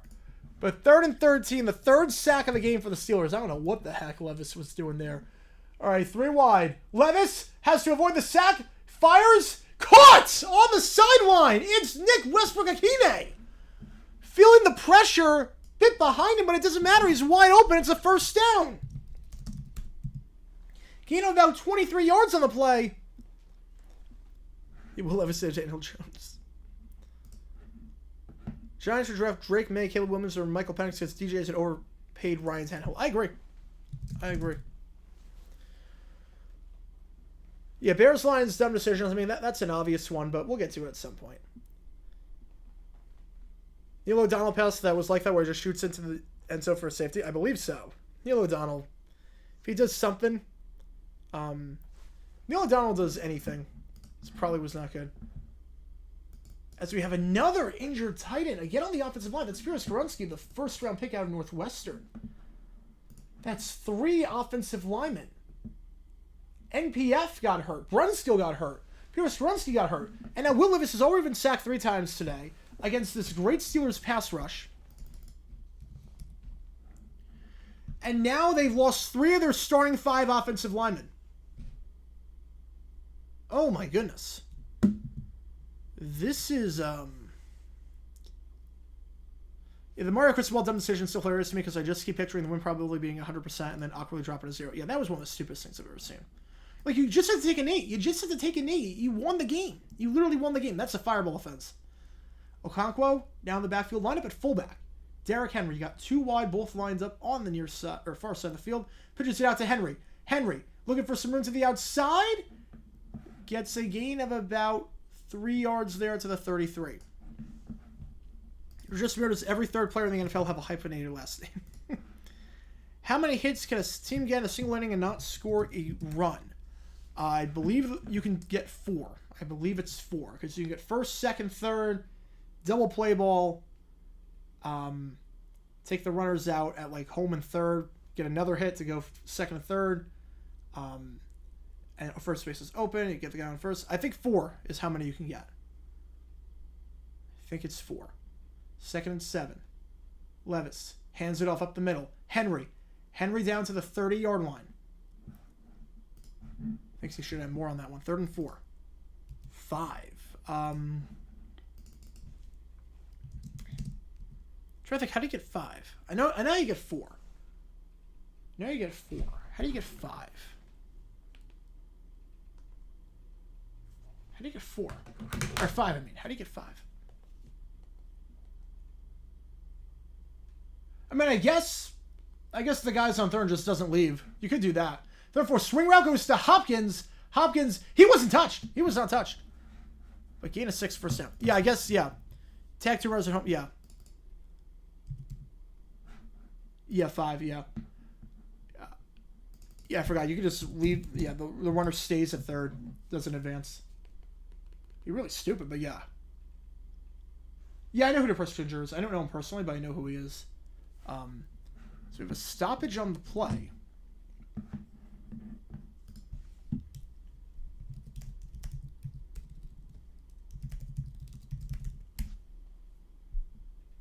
Hopkins was not down, but I don't know why they did that. All runners set to return to third bases, yeah. The D-backs were trying for that yesterday. Honestly, the D-backs were trying for that. They're probably going to set the record for most hits without a run through 5 innings. Levis, 3 wide, both lined up on the near side of the field. Handoff up the middle. Henry's got some room. He's got a first down and then some. Henry down to the 8-yard line. 1st and goal. Derrick Henry running wild on the Steelers defense. He had a 16. 1st and goal. Titans in business, looking to take their first lead of the day.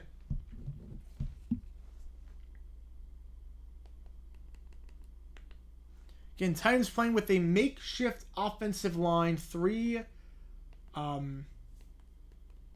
starters out. Christian Walker ran through the stop sign and gets an out. I mean, that was on Paris Chica. That wasn't on Walker.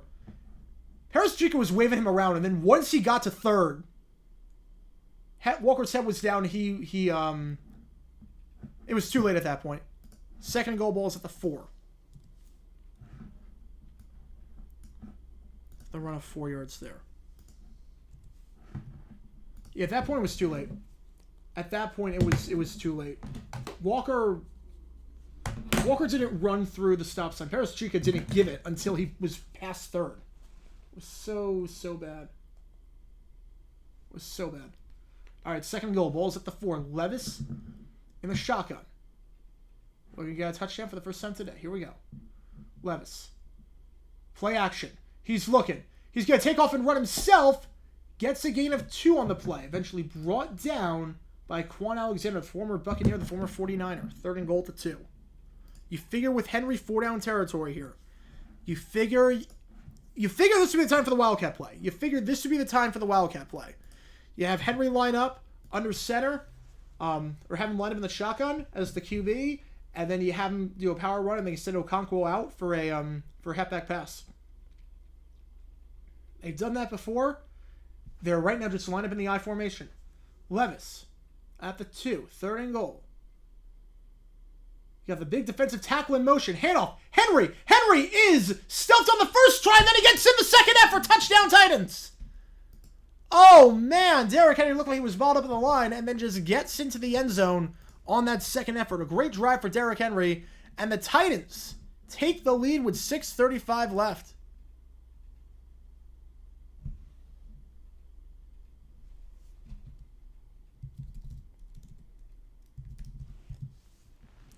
Worst Super Bowl loser each decade, 67 Raiders, 79 Rams. I think in terms of regular season. This is just regular season. This is not in terms of how they play in the playoffs. This is regular season. This is how they play in the regular season. I mean, the Cardinals did lose, 58-7 to the Patriots. They had a 9-7 record. Yeah, in terms of regular season, they were the worst. But obviously, in terms of how they played in the Super Bowl, no. We're talking regular season. I would say, yes, 67 Raiders. I would say 79 Rams. Yeah, I'd say that's right. That looks right. 12 49ers. Yeah, I would I don't know. I don't know about 12 49ers. Honestly, 17 Pats were not that good of a team. Say 17 Pats. Yeah. Yeah, we're not talking about how they play in the Super Bowl. We're talking about regular season.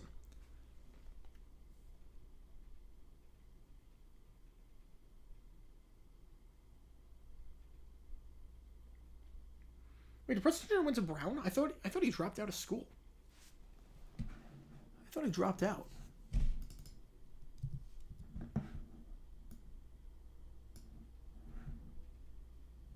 Nick Folk is still a good kicker at the right position. Yeah, he's been perfect this season. He's playing really well. He's playing really, really well. Rank the JG9 war. Dumb decisions is number 1. I'm sorry, what's number 2? Trevor, Al Michaels, Mike Goldberg, Reggie Rucker, Dougie P, J. Wax trivia winning streak. I mean, Dougie P's at the bottom. Al Michaels probably 3. Rucker's probably ahead of a Goldberg at that rate. Yeah. Yeah, I'd say that.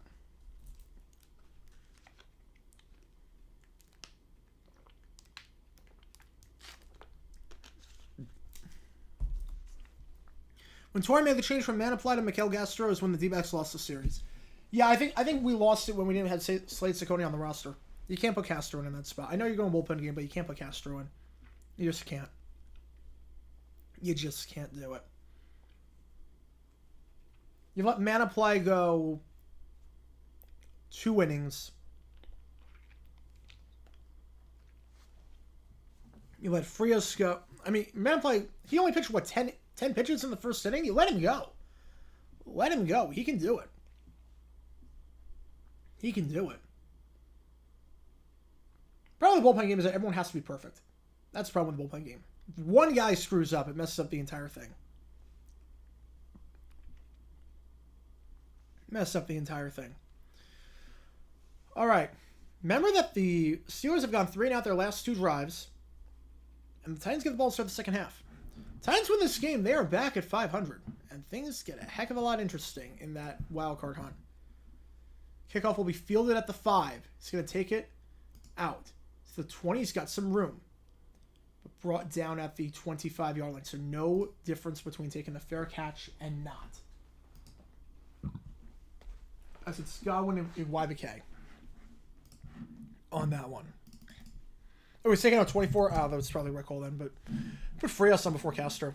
Or Kyle Nelson. Put Kyle Nelson before Castro.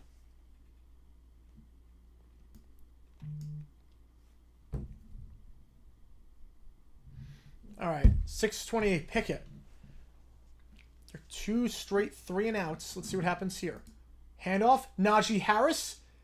And that's going to be close to a first down. Gain of 9 on the play. Brought down eventually in the secondary by Elijah Molden.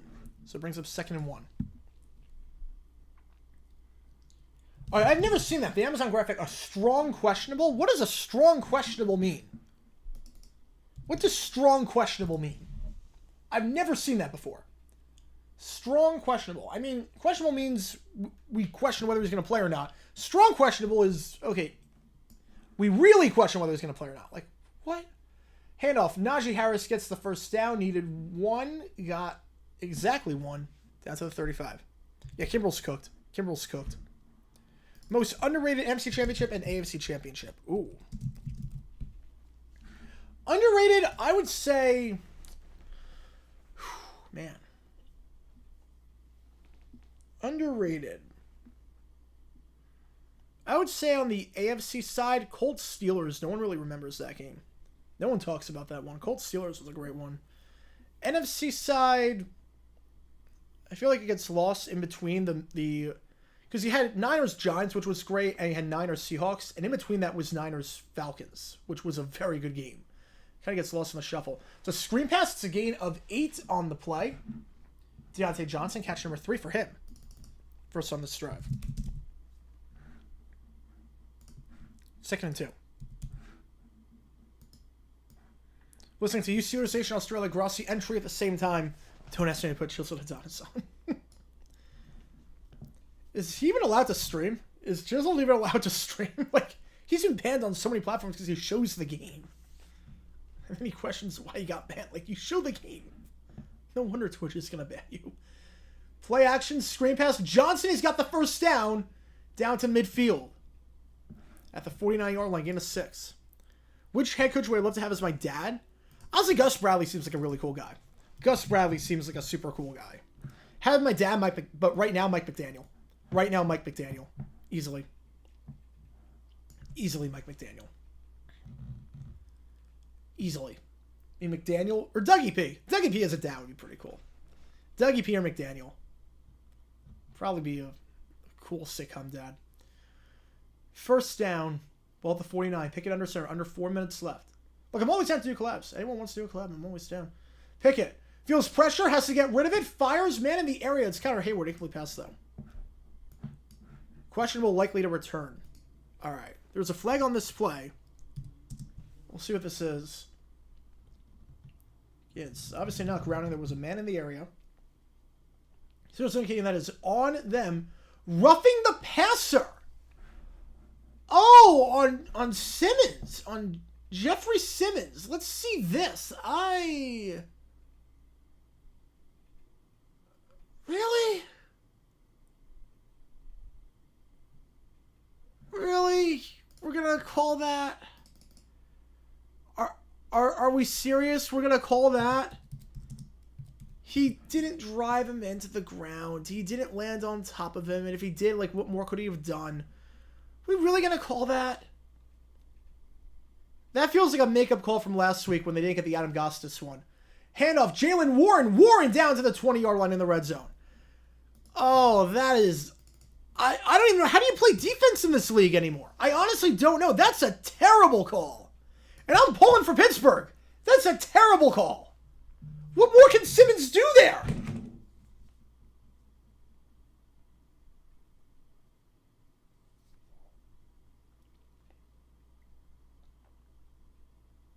Is he supposed to float? Apparently. That's a garbage call. Especially because the Gostis call last week was none, and that looked like clear cut. He landed on top of him. Handoff goes to Warren, bounces outside, eventually taken down by Edmonds, but not before he gets to the 8-yard line, gain of 12 on the play. First and goal. Yeah, I hate that so much. I hate that so much.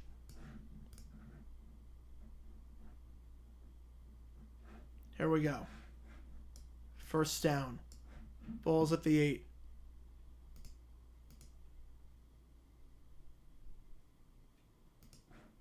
Here we go. Pickett. In the shotgun. Najee Harris. In the backfield. Handoff. Najee Harris. Harris. Bottled up. Nowhere to go. Second and goal at the 8. Flag football comes sooner than expected. I don't know about that, but... Michael Lauder with a 2. What's the defense? I don't know how you can even play defense. I honestly don't know how you can play defense. You can't hit him. I honestly don't know. That was not roughing the passer. We have 2 minutes left. 2-minute warning. All NFL defenders... It's going to be like sarcastic. All NFL defenders are required to yell sacked at the QB like how airsoft players... It's going to be ghost runners. Ghost defensive line. That's what it's going to be. Who wins the Bedlam series on Saturday? Ooh, I got Oklahoma. Bruce Bochy, first ballot Hall of Famer? Easily. Not even close. Easily. Easily. It is not even remotely close. He is easily a first ballot Hall of Famer. I don't know how you can make the argument that he isn't. I don't know how you can make the argument that he isn't.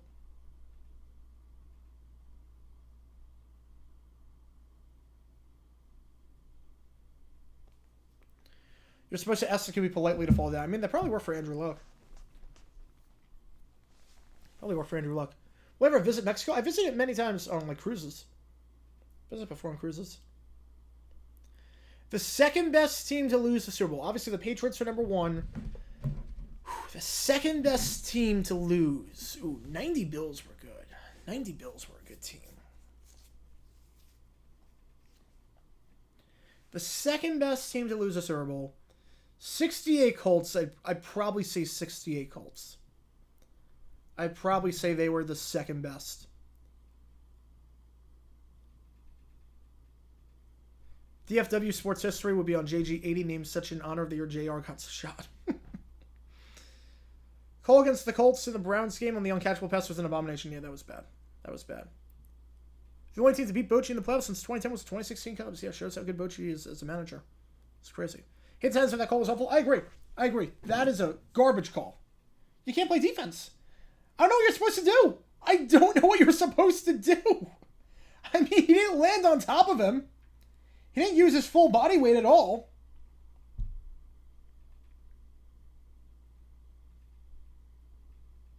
Like, he didn't use his body weight. He hit him right as it happened. Oh, NFC. Oh, wait, for the NFC Championship? I said the Falcons won. So the Falcons-Niners won. All right. And after this, we'll hit our halftime break. Second and goal. Ball's at the 8-yard line. Yeah, NFC Championship, I said the Falcons 49ers won. Second and goal. Ball at the 8. 3 timeouts. You figure the Titans will absolutely call a timeout if the Steelers do not score here, assuming it's a running clock. Empty backfield. 5 wide, 2 on the near side, 3 on the far side. Najee Harris lined up at the top of the screen. Or if this is a screen pass to him, we'll see. Second down. Pickett, slant route. Ball is caught by Pickens. Loses the ball, fumbles. Clock is running. It actually works against the Titans. Titans should call timeout. Titans should call... Titans? You want to call timeout, Titans? The clock's running. Titans, you have 3. What purpose does this serve? Don't you want time with the ball? Don't you want time to mount a drive, Titans? Why are you letting the clock run? It's 3rd and goal. Why are you letting the clock run? Steelers at 12 in the huddle. But why are the Titans letting the clock run? Why would you not call timeout right after the play? That way it's 1:55, and then you get the ball back with plenty of time with the way Will Levis is playing. Don't you want to score? So 3rd and goal at the 11. Dumb decision to make. Yeah. I mean, this is crazy. Why did they not call a timeout with 1 after the play? Why did they not call a timeout after the play? Because now you don't have as much time. The extra timeout doesn't mean anything because that's another, 4 plays that you just missed on. Because you know you're not going to... You know that the Steelers are going to score on the stride barring anything crazy. Alright, so it's 3rd down after the penalty.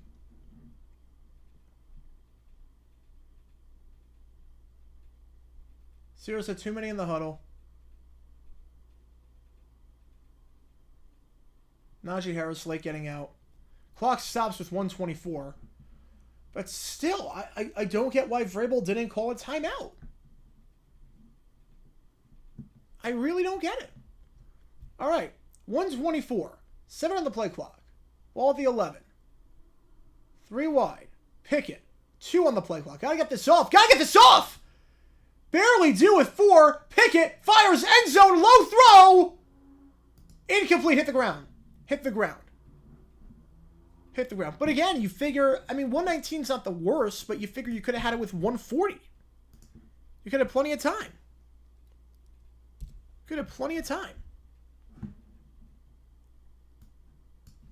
Oh my goodness. Yeah, that ball hit the ground. Nice breakup there by Eric Garr, the cornerback. Had him open, too. Had Hayward wide open. 29-yard kick is up. It is good. 10-10 game. So the Titans have won. The Titans have 116 and 3 timeouts, so it doesn't... It's not the worst. It's actually not the worst. You have time to work with, but... You have time to work with at least, but... Could have been more. Could have been more. Could have been way more time. Then again, 116, you could do something with that, but 140 is way more. 140 with 2 timeouts, I like that more than 116 and 3. Do you think that all personal fouls should be reviewed by either Booth or New York? I think so. I think so. Does anyone in this stream know TPS? Yeah, I've heard some things about them.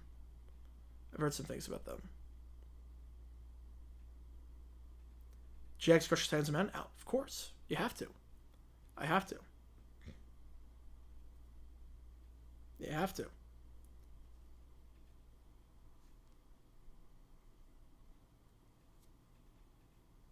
If they didn't know the penalty was going to occur.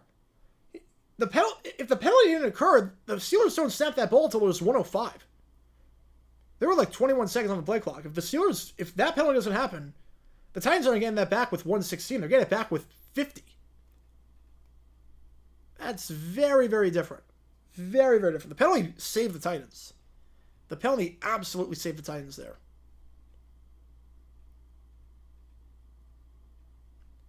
The penalty completely saved the Titans.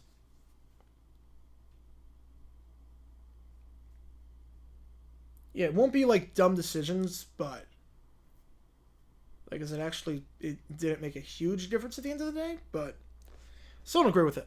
I still don't know why he didn't call timeout, but fortunately for the Titans, the penalty saved them. Fortunately, it saved them.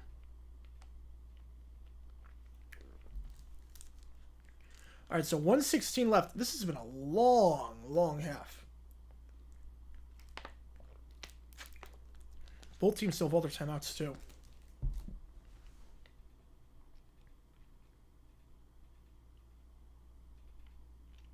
All right.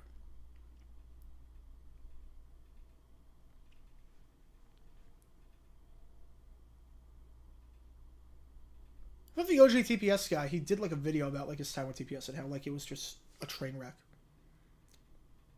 Like, I didn't proofread any of their scripts. That like, he didn't agree with half the stuff he had to say. All right. Let's see what we got. 116 kickoff.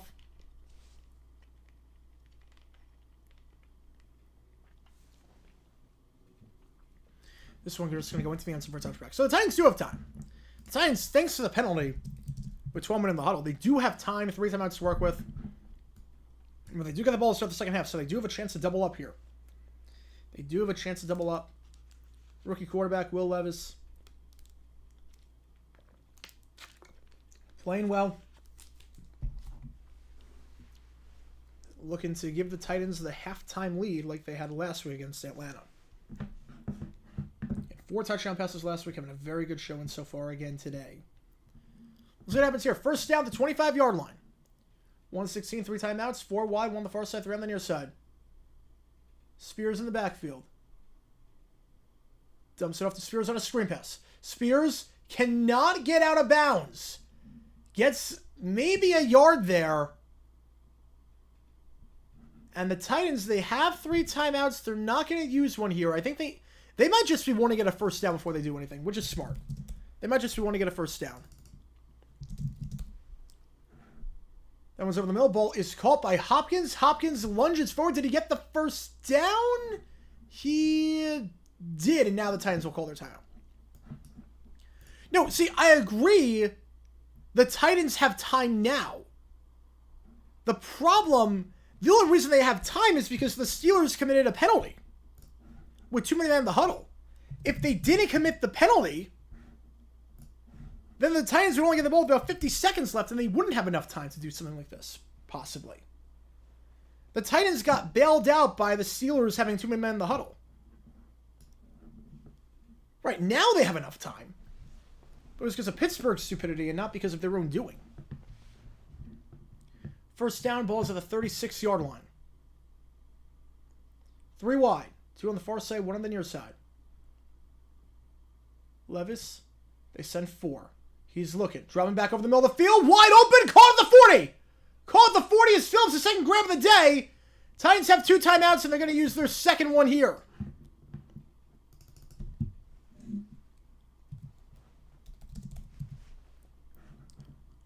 Titans takes 3 plays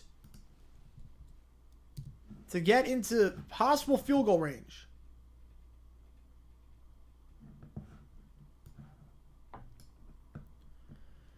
$40 seconds left.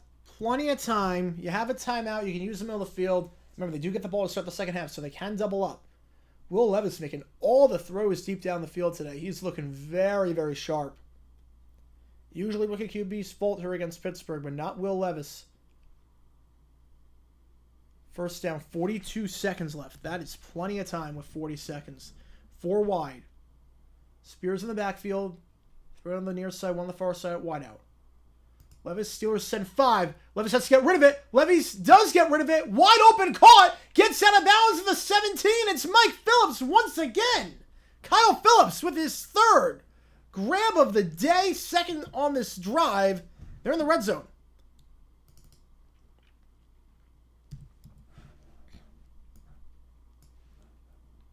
All right, and now time is definitely not an issue. And now time is definitely not an issue. First down at the 16-yard line. Phillips, 4 catches on the season before this game. He's got 3 today. You were starting Phillips on your fantasy team. You were really in trouble, but it worked out. First down at the 19-yard line. They're in the red zone. Steelers send 5. Levis, end zone shot, incomplete. Porter on the coverage. A few times now they tried one-on-one down the boundary with Hopkins. It has not worked out. 2nd and 10. I can't believe Ron Rivera is so employed. You and me both. He has no awareness whatsoever. He has no awareness whatsoever as head coach. No awareness. If anything, you could have called OPI because Hopkins had his hands around Porter's neck. If anything there, I mean, you let him fight and play with that. But if anything, that was OPI, not DPI. All right, 2nd and 10. Ball at the 19. 3 wide, 2 on the far side, 1 on the near side. Spears in the backfield. Levis. Steelers send 4. They have a spy on the 5th. Levis fires. Jump throw. Open. Falls down. Incomplete. Spears fell down on the play. Would have been maybe a touchdown. Worst case down at the 2. But instead he falls down while trying to backpedal and track that ball. Levis has been under pressure a few times today. Has gotten rid of it impressively. Spears just ducks under everyone. And that's what he'd like to have back. 3rd and 10. Ball at the 19. Levis. 3 wide. Handoff!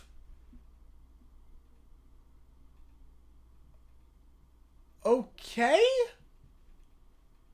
Sound like I'm a bit confused by that. They're just giving up. All right, and the Titans will call a timeout with like 5 seconds left, set for a field goal. I don't know about that one. I don't know. I don't know, man. I don't know. Because let's think about that one. Let's think. You don't want to take a sack here. I know Pittsburgh. I know you got a makeshift offensive line. I know that. Let's think. You got a makeshift offensive line. You don't want to take a sack. Levis has been under pressure. I get it to some extent. A run. If you're going to do that, why not with Henry? Why would Spears? Take the points. Go into the half with the lead. I mean, I get it. I'm not a fan. I get it. Folk, it's right down the middle. Titans do take the lead. They do get a chance to double up because they do get the ball. Not a dumb decision. I mean, I get it. I don't agree with it, but I get it. I get it. Do I agree with it necessarily? Not quite, because, again, Levis has not turned the ball over. This game, he's played well. Even if you take a sack here and lose 10 yards, you're still well within field goal range. I get it if you're at, like, the 29-yard line, but at the... And, like, a sack gets you out of field goal range, but at the 18, I don't know about that. I don't know. Not a dumb decision. No, not a dumb decision, but... I don't agree with it. I'll put it that way. I think that's a bit too safe with the way Levis is playing. You have Hopkins. I think you can take a shot to the end zone. And even if it falls incomplete, it's not like Pittsburgh, if they get the ball back, they're just taking a knee. It's not like they're not going to just kill time. Yeah, they're not going to do that. Would they have done that if they had the extra 25 seconds? Honestly, probably not, because if they have the extra 25, Pittsburgh would probably call timeout if they try that, and then Pittsburgh has a chance to get the ball back and maybe do something. I don't know if they do, but probably don't. Probably don't. Either way, Titans have the lead at the halftime break. I'll put it in the chat.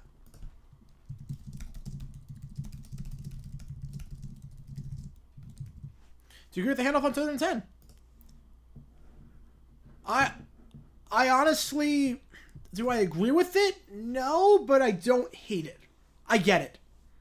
Honestly, it's not a dumb decision now. I get it. I don't like it. I wouldn't have done it. I think you trust your quarterback in that spot, because even if you do get sacked, it's not like you're out of field goal range. You do double. You double up. I don't agree with it, but I get it. I get it. Not a fan, but I get it. I get it.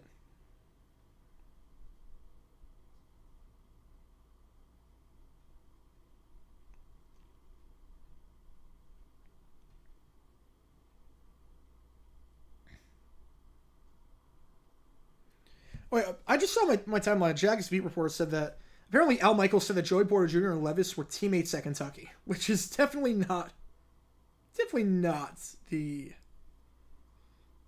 true. The Beavers decision, it's coming out. Hopefully in the next 48 hours, it's coming out. It's not coming out. Hopefully it is coming out. If Pitt loses, are they done? Be an uphill climb. Be an uphill climb for them this season. I never had high hopes for them this season, but looking at their schedule coming up. Green Bay, Cleveland, Cincinnati, Arizona. You got to go 2-2 in that at least. Probably have to go 3-1. Schedule's not terrible. You got Pats, Colts. I mean, it's not that bad of a schedule. Problem is that the final 3 games are Cincy, Seattle, Baltimore. That's the final 3. You got to be 8-6 going into the final 3. Have any shot. You got to be 8-6. So if you lose this game, you got to go 4-2 in the next. They just have any shot. I think 10 wins gets you in the playoffs. I don't think 9's enough. So they just have any shot. So you really got to win this game. They're not done, but you just think, okay, the final 3 games are Cincy, Seattle, Baltimore. You probably, and 2 of them are on the road. You probably, if you win 1 of them, it's good.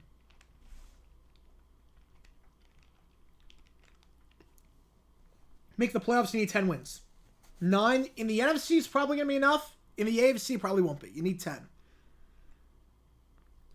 So that means this game, Green Bay, Cleveland, Cincy, Arizona, New England, Indy. That's 7 games. You got to get 10 wins. Or you got to get to 9 from there. So you got to go... You really got to go 5-3 in the next 8. 5-2 in the next 7, I mean, including this one. If you don't go 5-2 in the next 7, it's not looking good. Bears, Panthers next week. JJ and I will miss the Giants. Honestly, Giants games were fun with Taylor at QB. With Daniel Jones, it's brutal. But with Taylor at QB, I had fun. Honestly, defense is playing better. Taylor can move the ball. Like, exciting first half. Yeah, Levis looks good. Levis looks really, really good. I'm kind of scared watching this right now as a Jaguars fan. That we might get the Titans at the wrong time. We might get the Titans at the wrong time. All right, I'm closing the poll here.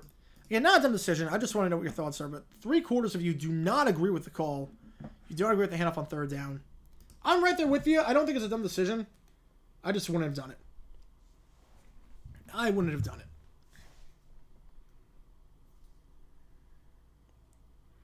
Panthers, Bears. Jesus. Yeah, it's going to be bad. It's going to be bad. Very, very, very, very bad. I'm not looking forward to that in the slightest bit. It'll be one of the worst primetime games we'll ever see in our lives. It'll be like the Jaguars-Titans 2014 game when both teams were on Thursday Night Football, like 2-12. That was bad. Defense played better because Tyro wasn't going 3-and-out for 2 quarters straight. Yeah, because Wink Martindale wasn't blitzing on every play. That also helped. Yeah, Bears-Panthers is going to be rough. Going to be rough. Pray for me. Favorite Jags-Steelers game of all time? 2017 divisional. Definitely the 2017 divisional. The 45-42 game. Will the Philippines get any of those? Why would they get a Canadian Football League team? The CFL's bleeding money as it is. Why would they get a team in the Philippines? The travel would be brutal. I can't even entertain that idea. Oh my god. Unless the NFL just goes full Manifest Destiny, like 150 years down the road, they have like 2 teams in the Philippines because they have like a whole Asia conference, maybe, but not anytime soon. Yeah, nice to finally have a competitive primetime game. Yeah, this has been honestly good. This has been a good game. Good game so far. Jags Texans 2013. That was a fun Thursday night game. I was there. That was a fun game to be at. Ace Sanders touchdown pass. That was nice. I mean, you could definitely see like an NBA exhibition game in the Philippines. I could see that. Like a preseason game in the Philippines, but definitely not a team. Need more NFL Olympic memes. Oh, yeah. Yeah. Would you rather have a subpar offensive line with a superstar QB or a subpar QB with a superstar offensive line? Oh, definitely superstar QB, subpar O-line. Definitely. Definitely the subpar O-line with superstar QB. Superstar QB makes up for a lot of things. A superstar QB, the offensive line doesn't have to be as good because the QB is very good at getting the ball out of his hands quickly. Subpar QB, superstar O-line, you're not going to win too many games that way. Subpar O-line with superstar QB, we've seen teams win Super Bowls that way. We definitely have. Heck, Jaguars this year, subpar O-line, you could say. I mean, no penetration up the middle. Trevor's been sacked more times, but we're 6-2 because we have a superstar QB. Who the heck are Lotto and Gorilla? Lotto has the big energy song that samples Fantasy and Genius of Love, that shameless sample. Yeah. All right, I'm going to pose a poll now. I think 59% of you were on Pittsburgh before the game, but now that it's halftime, the Titans are up by 3. Let me know. Who do you think wins this one? Let me know your thoughts in the comments down below. Vote in the poll. I'll leave it open until the second half starts. Yeah, if you are a member, you get a lot of cool perks, including green text extra name and custom emojis, including the Steelers logo, the Titans logo, the Oilers logo, and an Al Michaels logo. Because why the heck not? Let's have some fun. Let's have some fun.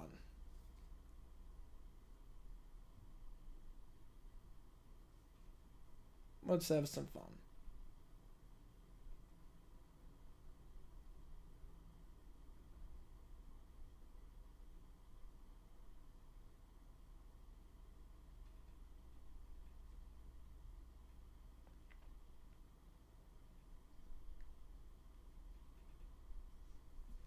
All right. Will Super Line help give the QB more confidence over time? Like if you can't get rid of the ball, you don't know how to find reads down the field. Superstar O-line doesn't change that. Giants have 2 tight ends on the active roster, Waller and Bellinger, but one is out, which is insane roster building. They have 1 tight end right now. Jeez. It's like the Buccaneers when I did that video. They didn't have enough players. They had no wide receivers. Oh my god. Oh, gotta love the Giants, the way they're constructing their rosters. Gotta love the way they're doing that. Okay, why are the Raptors do an outdoor classic game in Buffalo? Why would they ever do a game in a different city for that? Modern day Bruce Coslett. Ooh.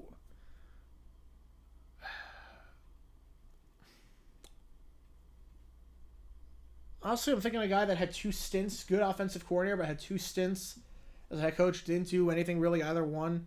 Honestly, McDaniels might be the modern day Bruce Coslett. I'm out of touch. You don't know that song? You're not missing anything. You're not missing anything. So basically, let's take the beat of fantasy and just say big energy over and over and over again. And make the laziest song ever. And somehow it hit. Yeah. Yeah, not my favorite. All right, so 59% of you were on the Steelers before, but now 74% of you on the Titans. Up by 3. You can vote on that poll. And again, remember, you go to Prize Picks, use my promo code Gator9, 100% deposit match up to $100. It's really helps the channel out a lot. Make your picks with Prize Picks. Again, it's just you against the computer, you against the projections available. Just pick a player. Are they going to have more or less than their projected numbers? So, yeah. Do that.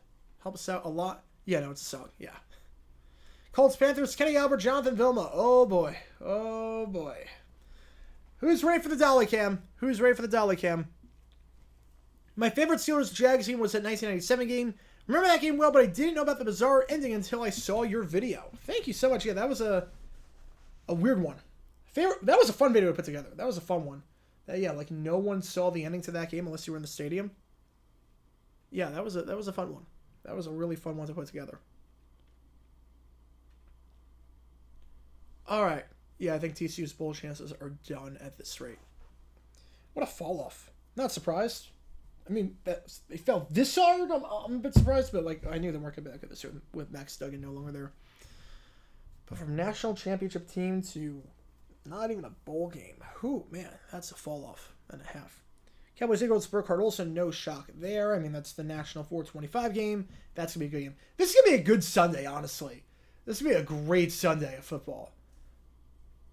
I mean, Chiefs, Dolphins, Bills, Bengals, and Cowboys, Eagles all on the same day. Like, that is good. Right, tens of fans, I'm back. Yo, how's it going, C2 man? Welcome back. Oh, in 2021, the Giants only have 45 players on the active because they ran out of cap room. You have one job. You have one job. I think your solution to the Sunday Night Fiasco is a good idea. Thank you so much. Yeah, I like that idea a lot. It solves the problem of, okay, it's really, the problem is not Sunday Night Football. The problem is that we have these great games that are regionalized. Like, we want to get good games in front of as big of an audience as possible. So you put in the national time slot 425, fine. But 1 o'clock where it's all heavily regionalized, no, you can't do that. You can't do that. I like your flex schedule idea. Thank you so much. 60% of you picking the Titans to win this one. They get the ball to start the second half. You know, I will never tighten up. I will never tighten up. Should the NFL expand? If so, how many teams would I like to place it? Yeah, I think 36 makes the most sense. 36 makes the most sense. East, Central, West. Go back to that. If you're going to go in North America, I think Mexico City, St. Louis, San Diego, and San Antonio. Probably my pick.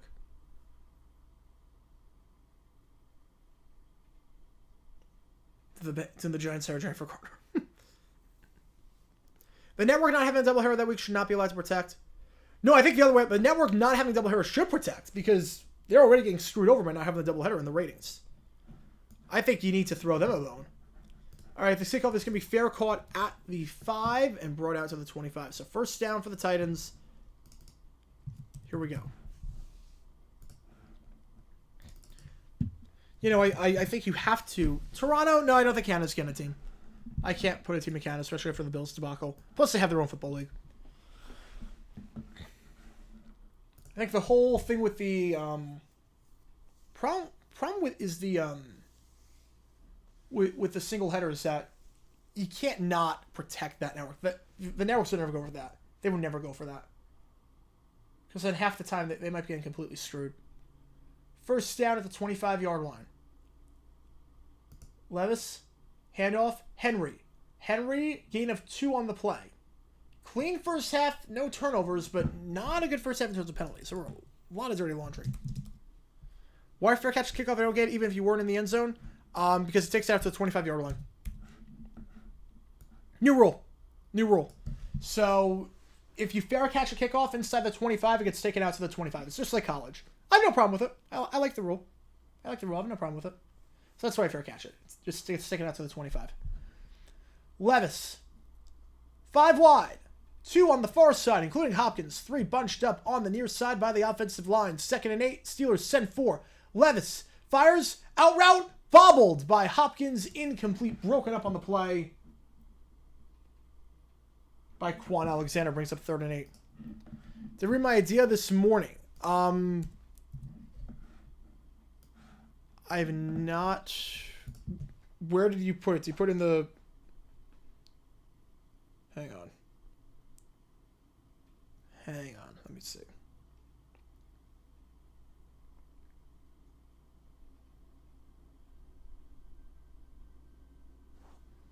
I didn't see anything.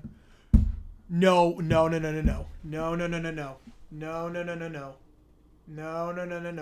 did not just happen.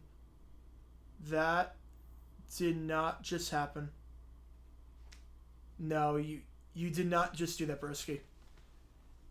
You did not just do that, broski. No.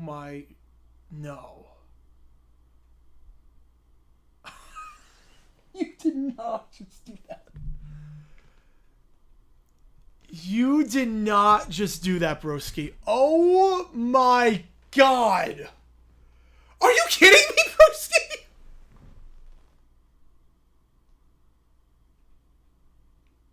Oh my god.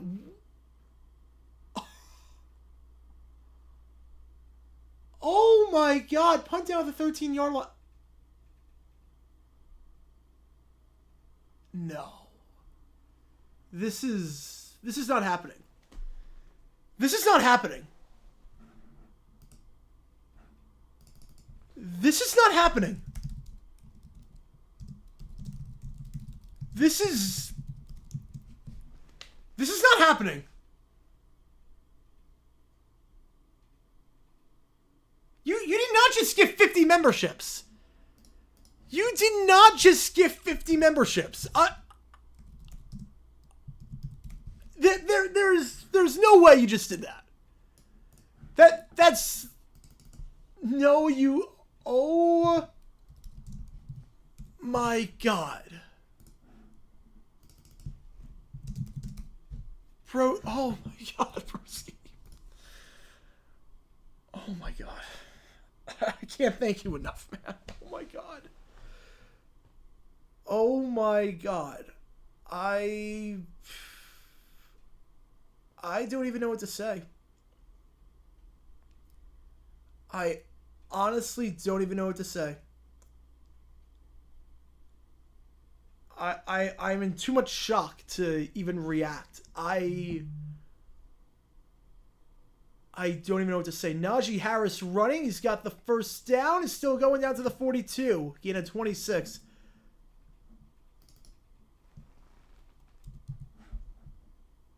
Oh my god. Oh my god. That did not... Like, that's not a glitch. That's legit. Oh my god. Like, I don't even know what to say. I don't even know what to say, man. You broke me. I'm in shock. That's insanity. Pass goes to Warren. Warren's got some room. Still going. Now tipped to the sideline out of the 48. I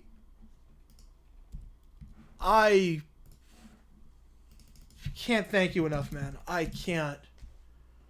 Like, I don't even know how to react. I honestly don't even know how to react. I wish I did. I have no clue. You broke me, man. You broke. I don't even know how to react. That's insane. I'm in awe. I'm in awe. I don't even know. You want a Colts emoji? What emoji do you want? Whatever emoji you want. You get to 50 to get us to this point. You got it. Whatever you want, man. I saw you want Colts. You want Colts? I have no problem with that. I have no problem with that. We will get that in. We will get that in. At the next commercial break, we're getting that in. If I can. Again, memberships are kind of weird sometimes in terms of the numbers. Whatever you want, broski. Whatever you want. Oh my god. Okay, so let me see if I can read off everyone that got a membership. 3rd and 2, Pickett. Harris first down into plus territory at the 47-yard line. All right, I'm going to try to read everyone off.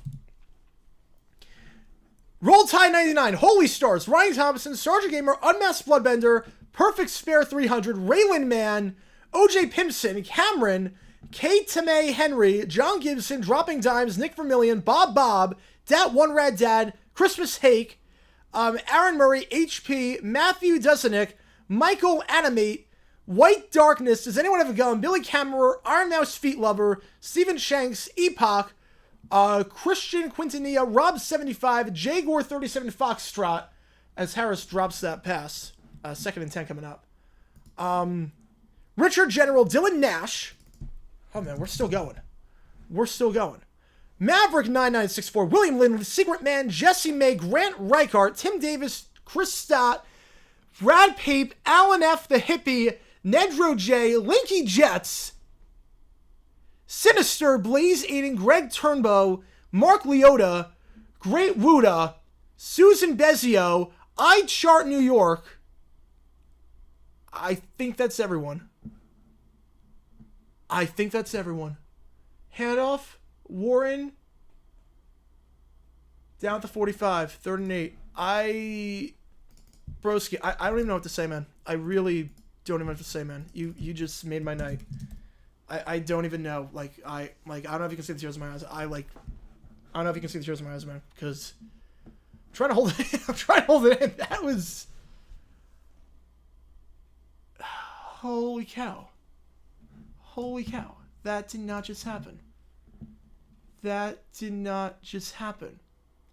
right, 3rd and 8 at the 45. I'm trying to call again. I'm in shock right now. 3rd and 8. Pickett's got time. Pickett fires out route. Batted down, incomplete pass. Batted down on the play by Elijah Molden. Flag on the play, though. Oh my god. I really can't thank you enough. I don't even know what to say. Like I'm tearing up. This is insane.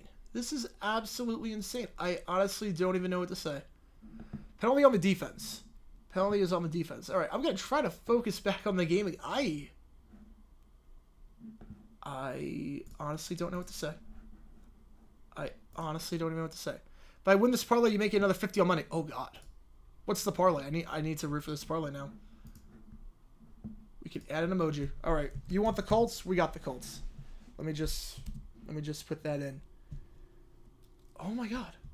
First down handoff. Najee Harris gets about 3 after the 5-yard penalty. Oh, my God. I feel like I'm weightless right now. This is insane. That is... I honestly don't even know what to say, man. It's people like you that make this all possible. Really, this is insanity. I've never seen that. I never thought it would happen. That's insanity. I honestly, I don't know what to say. I don't know what to say. 50 memberships. 2nd 7, play action. First down at the 30-yard line. Darnell Washington, his first grab of the day, the 2nd round pick. Oh my god. Literally, my arms feel weightless. I'm shaking. I don't know what to do. I didn't think this was possible. Are you kidding? This is insanity. All right, we're going to get that Colts emoji. Oh my god.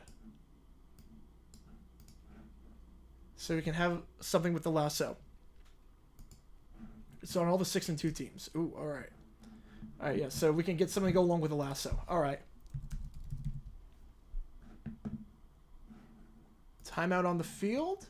I think the Steelers call timeout. They have 2 left. All right, I'm going to try and refocus on the game. But holy cow, man. I can't thank you enough. You just made my night. I don't even know what to say. I honestly don't even know what to say. You just made my night. All right. And we only need 13 members now for the next emoji. As crazy as that is. We only need 13 for the next one. Oh my God. Alright, timeout on the field.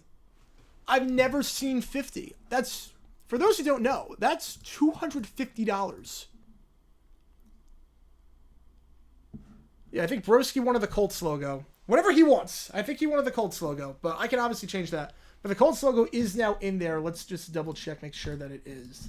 That is $250. And for those who just got memberships, because there's a lot of people that just did. A lot of people just got memberships. For those who don't know what you get with the membership, the first month is free. The first month is completely free, courtesy of Broski. You get a lot of cool perks, including your name at the end of each video, members only once a month Q&A streams, the final Tuesday of each month. You also get green text next to your name, emojis next to your name. You get, on top of that, the ability to use emojis in the stream, including stuff based on this game, like the Steelers, the Colts, the Oilers, and Al Michaels. I mean, this is insane. I'm in shock. I don't even know how to react. Like, that's an insane amount of money. I don't know how to react. I don't know how to react. I was so focused on this game, and now it's like there's a lump in my throat. I don't know what to do. I honestly, I'm tearing up. This is just. And there is the Colts logo with the Colts lasso. Oh my God. Really, man. Really. Holy cow. Wow. Thank you so much. Really. From the bottom of my heart, thank you, man. Thank you. That is insane. Genuinely insane. Oh, yeah, that's by far the largest one. That's by far. The most we ever got at one time was 20 memberships, which is still an insane amount.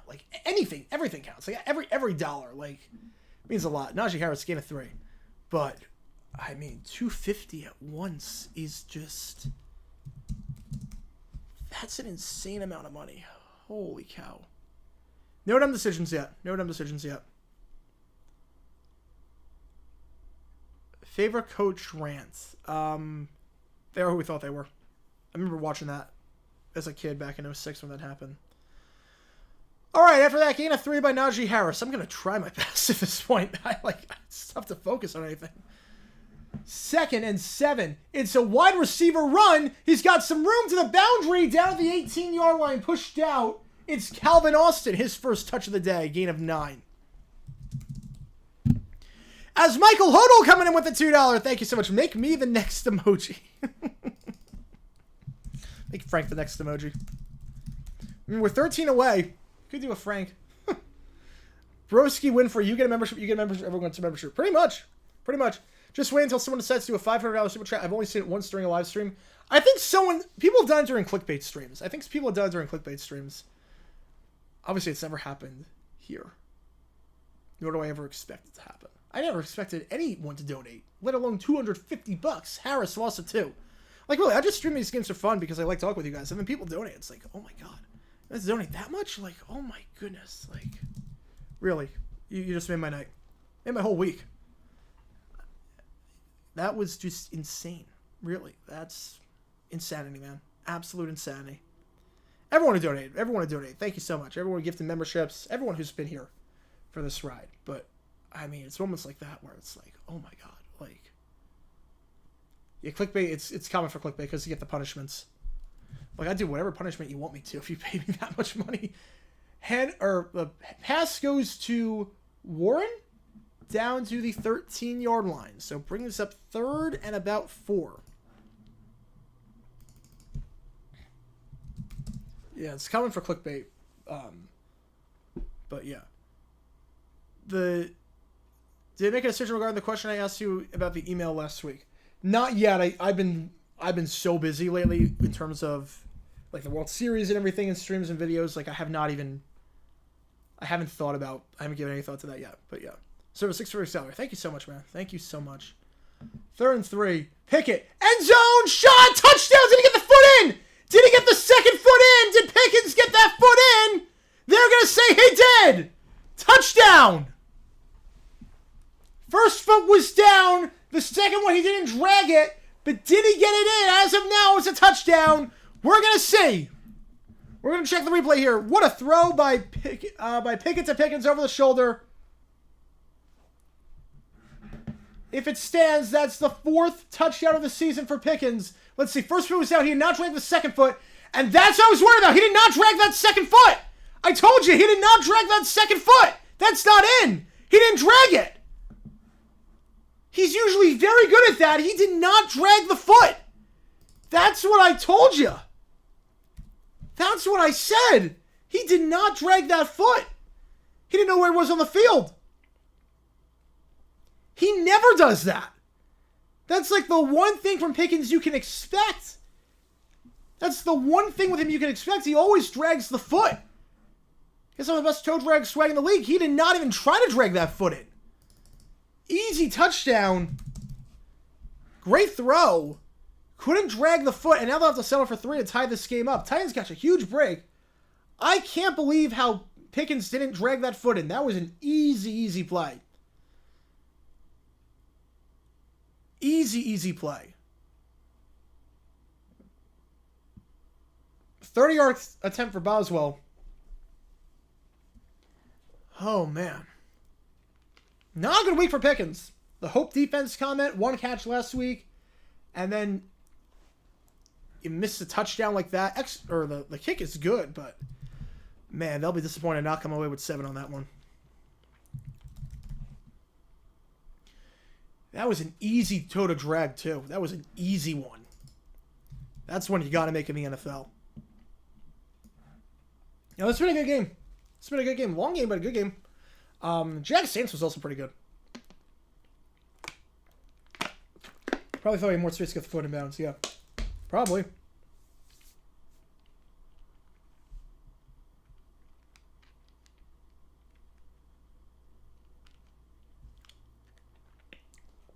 Random question, how many taxes work on YouTube? Is it W4? Yeah. Yeah, Google gives you a form. You make enough money, Google gives you a form. C2Man with the 5. Thank you so much, C2Man. Just so I don't feel like such a freeloader tonight. Calling that emoji for all us unofficial OG JG9 historians. Ooh. If we get the next one, honestly, we need one more emoji. Broski got to pick the last one. He wanted the Colts logo for the Colts lasso, so we had to oblige for that because he got us to that point. But yeah, if we get the next one, we can definitely vote. Kayak would be cool. Kayak would be cool. Rank the teams: Jags, Titans, Colts. Right now, right now, I'd probably put, as long as Minshew's starting for the Colts, I'd probably put Titans at 2. Favorite NFL player with no ties to the Jags: Earl Campbell. $5 with Interstate. Thank you so much. Oh my God, you guys are so generous tonight. Oh my God, I can't believe this. I honestly can't believe this. This is insane. This is insane. Sending this 5 with regards to my grandma. She is here in my house right now, but how to handle the D-backs losing. Honestly, once I got out of the stadium, I was fine. It was a heck of a season. It was very easy to shake off. Like, it was better that the 9th inning happened the way it did, so I didn't have to hope in the bottom of the 9th. I wasn't on edge in the 9th. Like, it was a fun season. It was a fun season. We made it this far. No one thought we'd make it this far. So I was like, you know what? Once I got out, I was like, you know what? Heck of a season. Heck of a season. What's with the Cognac emoji? Basically, JG9 historians, basically, it's people that remind me or remind commenters of videos that I've done that I didn't talk about in the other video that relate to it. I love it. Because I even forget some of the videos I've done. Most hated MLB Stadium? The Trop. Definitely the Trop. At least Oakland Coliseum was good at some point. Trop has always been a dump. Trop has always been a dump. How long did I stick around once the game ended yesterday? Not at all. Not at all. Not at all. Basically, I saw the final pitch, and once the umpire was going back to call it a cold strike, as soon as I saw the motion, I put my head down, put my hat so I couldn't see any of the field, and I left. I did not see a single moment of the celebration. Fair catch, ball for 25. I did not see a single moment of celebration. Look, I have no problem with the Rangers winning it. They won it fair and square. They haven't won a title before. I'm happy for their fans. I just didn't want to see any of that. I just didn't want to see any of that. Mount Davis ruined the A's. Oh, for sure. For sure. That had a picturesque view before. Picturesque view before. Sucks watching the opposing team celebrate in the field, doesn't it? It does. It definitely does. MLB stadiums. Which ones have I been to? Let's see. Yankee. Trying to go in division order. Yankee, City, Citizens Bank, Busch, Camden. Handoff goes to Henry. Henry down to the 29, gain of 4. Chase, Dodger. I think that's it. I'm trying to think off the top of my head. B-Man 1 with a 2. Thank you so much. Oh my goodness, donation just coming hot tonight. What are your thoughts on McDaniel's firing? I hate it because he was a gold mine for dumb decisions. It was a gold mine for dumb decisions. So we have another injured tight end. They're dropping like flies right now with 5:25 left. This one is another offensive lineman, Andre Dillard. That's 4 offensive linemen that got hurt. 4 offensive linemen that got hurt. So yeah, I've been to Camden, Yankee, none of the AL Central, AL West. I haven't been to any. Let me think. NL East, City Field, Citizens Bank. NL Central, I've been to Busch. NL West, I've been to Dodger, and I've been to Chase. So 7? I think 7. Dumb decision. Rares paying 2 coaches not to coach them. Pretty much. Pretty much. Yeah, McDaniels, look, he was terrible. He was absolutely terrible. He had to go, but should have been fired before the end of the season last year. Should have been fired last year, but I just hate it for me, dumb decisions-wise. He was a gold mine. 2 wide. Play action. Will Levis. Levis feels the pressure. Wobbling throw. Let's get rid of it. That ball is incomplete. Hopkins, the intended target, tries to dive for it, but Porter on the coverage. So 3rd and 6 coming up. In-season tournament is the dumbest thing. In-season tournament is the dumbest thing. In-season tournament is the absolute dumbest thing. Also, it's a Shea Stadium and the old Yankee, if we want to count that, in terms of current stadiums. Yep, that ball at the ground. Good call. Because there's no point to it. There's no point to the in-season tournament. All right, what do they win? They win money. All right, do I care about millionaires making more money? Like, I really don't. You're playing the same teams. It's not like you're playing teams from all over the world. Like, that's the only way we care about it, if it's like a Champions League style thing. But it's not. It's a stupid cash grab. 3rd and 6, ball to 30. Will Levis. 3 wide. Steelers send 5. Levis has to escape the pocket. Backpedaling. Fires, throws it out of bounds. Incomplete. Flag on the play, though. And Hopkins indicating that this one is in the secondary and it's on the Steelers. So I think the Titans are going to get a free first down out of this. Yeah, if Rick Bisaccio was chosen over McDaniels, would Carr still be rated? Probably. Probably. I mean, I've seen some statements from the outside, but not, like, gone to a game is my criteria. A little contact on the defense. That's the 5th penalty on the Steelers today on 3rd down that gave the Titans a free first down.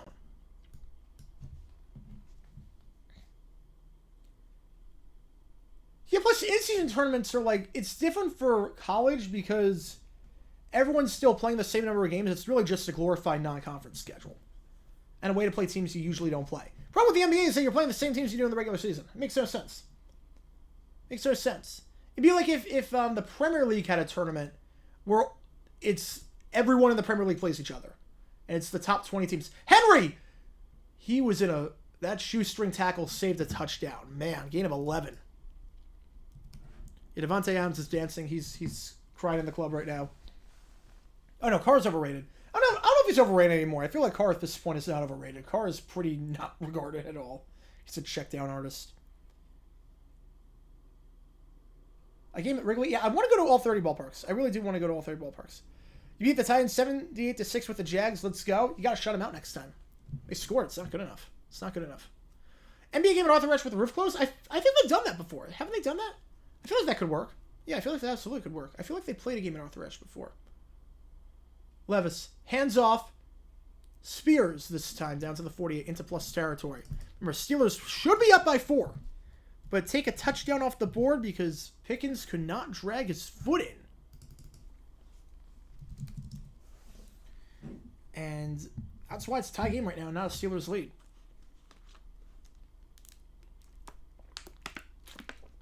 Again, if you got gifted membership in the last 30 minutes, it was probably Broski who did it. 50 memberships gifted. I can't thank you enough, man. I really can't thank you enough. Just starting to regain my composure now after all that. All right. 2nd and 4. Ball's at the 48. Play action. Levis, let's get rid of it. He gets hit. Caught by Henry after a bobble. He's got a first down and then some. Henry to the 40, 35-30. Henry down to the 25-yard line. Gain of 23 yards. Brought down eventually by Landon Roberts, who's back in there. But good enough for a first down there outside the red zone. As we have a fiber from Johnny Roberts. Thank you so much. Would I ever do a video on the Jags being in the Cheese League in 95 if you're aware of what that is? I've thought about that. I've definitely thought about that with the whole Wisconsin camp and whatnot. I've definitely thought about the stories from Coughlin camp from 95 are crazy. I've definitely thought about that. We'll see. I mean, there's some videos out there. Thank you so much, man. Thank you so much for the fiber. For all the donations today. Thank you so much. This has been crazy. Handoff. Henry, gain of 1 on the play. Bottled up. Quan Alexander in on the stop. 2nd and 9. I do radio broadcasts for real. Thank you so much. Thank you so much. Yeah. I mean, I did broadcasting for 4 years in college. I did radio. I did TV. So I did a lot of stuff. Yeah, just wasn't the career I wanted to go down, but I definitely like doing something like this. Just watch the game with you guys and answer some questions. More relaxed, but basically call it like I do a college game. Which is good. And we'll definitely have some more stuff coming next year. Now that we got a feel for how the NFL season works. 2nd and 9. Ball's at the 24-yard line. Levis 2 wide, both lined up on the far side of the field. Got Spears in the background. Henry getting a bit of a breather after the 23-yard run earlier. 4 on the play clock. Got to get it off. Levis 2 gets it off with 2. They send 5. Levis has a side and the quickly ball is caught. But nice open field tackle there. Man was down. Was Traylon Burks, his first grab of the day. The former first-round pick from Arkansas that they got in the A.J. Brown trade. He has not done a whole lot in Tennessee. A quiet year for him. He has to deal with injuries, so that's his first catch of the day. Just his 7th catch of the season. Still looking to find the end zone. Sidearm throw by Levis. Couldn't break out of that open field tackle by DeMonte KZ. So it brings up 3rd and 6 at the 21-yard line. Actually, 3rd and 7 at the 22. Titans are in field goal range. See what happens here. 1:08 in the 3rd quarter. Levis fakes a screen pass to Phillips. Now going to try the screen pass to Spears, and Spears going nowhere at the 30-yard line. And there's a body slam after the play. Will they call a flag on Hayward? They will not. Oh, man. Maybe dodged a bullet there. That could have been 6 penalties on 3rd down, giving them a free first down. Hayward just picked him up and threw him to the ground. They don't call it. It's a loss of 8, and the Titans have to settle for a 48-yard field goal try from Nick Folk, who's been perfect this season. This is definitely a long kick. You wondered if they were going to get Hayward for the slam after the play. The whistle had blown. Hayward just picked him up, threw him to the ground. They usually call that. They don't call it here. So they call... Titans fans are going to be furious about that, and I honestly don't blame them. 48-yard kick is up and good. I honestly don't blame Titans fans. I honestly don't blame them. You're telling me the Jeffrey Simmons thing was roughing the passer when he did nothing? And that's not unnecessary roughness on Hayward for picking up the guy after the whistle and body slamming into the ground? Oh, man. That is interesting. But usually you can't even do that. You can't even just pick him up and slam him to the ground. Maybe if the whistle hadn't blown, you can't pick him up like that and slam him to the ground. Especially because forward progress was stopped.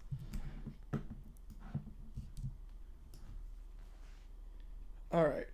I'm going to just tweet that out to my followers.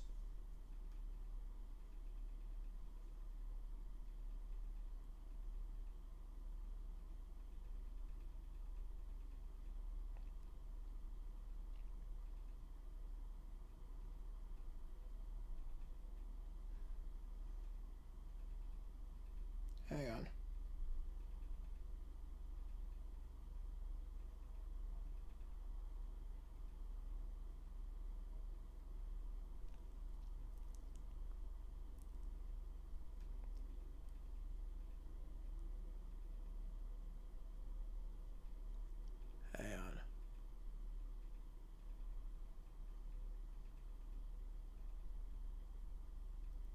Yeah, I like the idea of playing games at different venues. I really do. Like, I think I would love a D-backs game at Chase Field. I really would. D-backs game at Chase Field.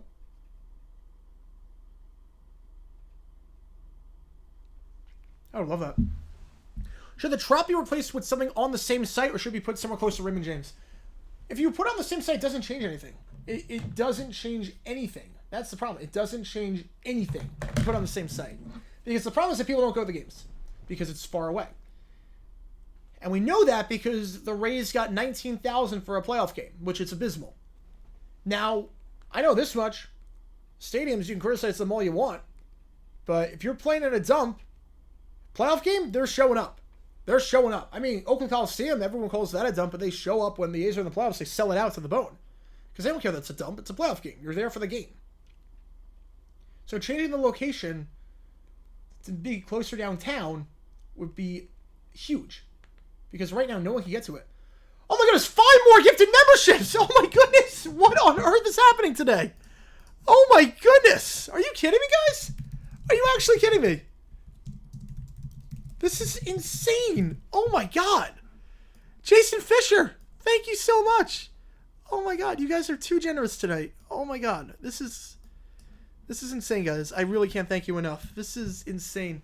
Nate Litchie, Laz Coroner, Mike Elzinga, Jason Tarr, and Hellfire Dragon 9 getting gifted memberships. We're only 8 away from the next emoji now, as crazy as that is. We might get 2 more emojis in the same day. This is insane. 19 seconds left. Steelers ball. Down by 3. So as members, you get the name, you get green text, you get custom emojis that you can use during the stream, including the emojis of the teams playing, like the Steelers and the Oilers, Titans, and Al Michaels. You also get on top of that access to members only once a month. You're raising Michael Hodel! Michael Hodel with a 10! Oh my goodness! Oh my goodness! What is happening tonight? What is happening? First down, play action. Pickett fires in the flat. Ball is caught by Hayward. Down to the 30. Gain of 5. Oh my goodness. All right. 4th quarter. 2nd and 5. All right. Let's figure this out. Because we got another emoji now. This is insane, guys. We got 65 memberships in one night. What on earth is happening? All right. Who got memberships? This is insane, guys. This is insane. Ryan M, Alex Malin, Matt Tumbocon, Connor Conant, Nicole Bertrand, FTV Studios, Manny V, George, Clone 436, and Salmon Fish. I did not see that. All right. Oh my god. 65 new members. And as members, you get the green text next to your name, you get the emojis, you get access to members only once a month Q&A streams. Oh my god. All right. This is insane. All right, what do we want to do for the next emoji? What do we want to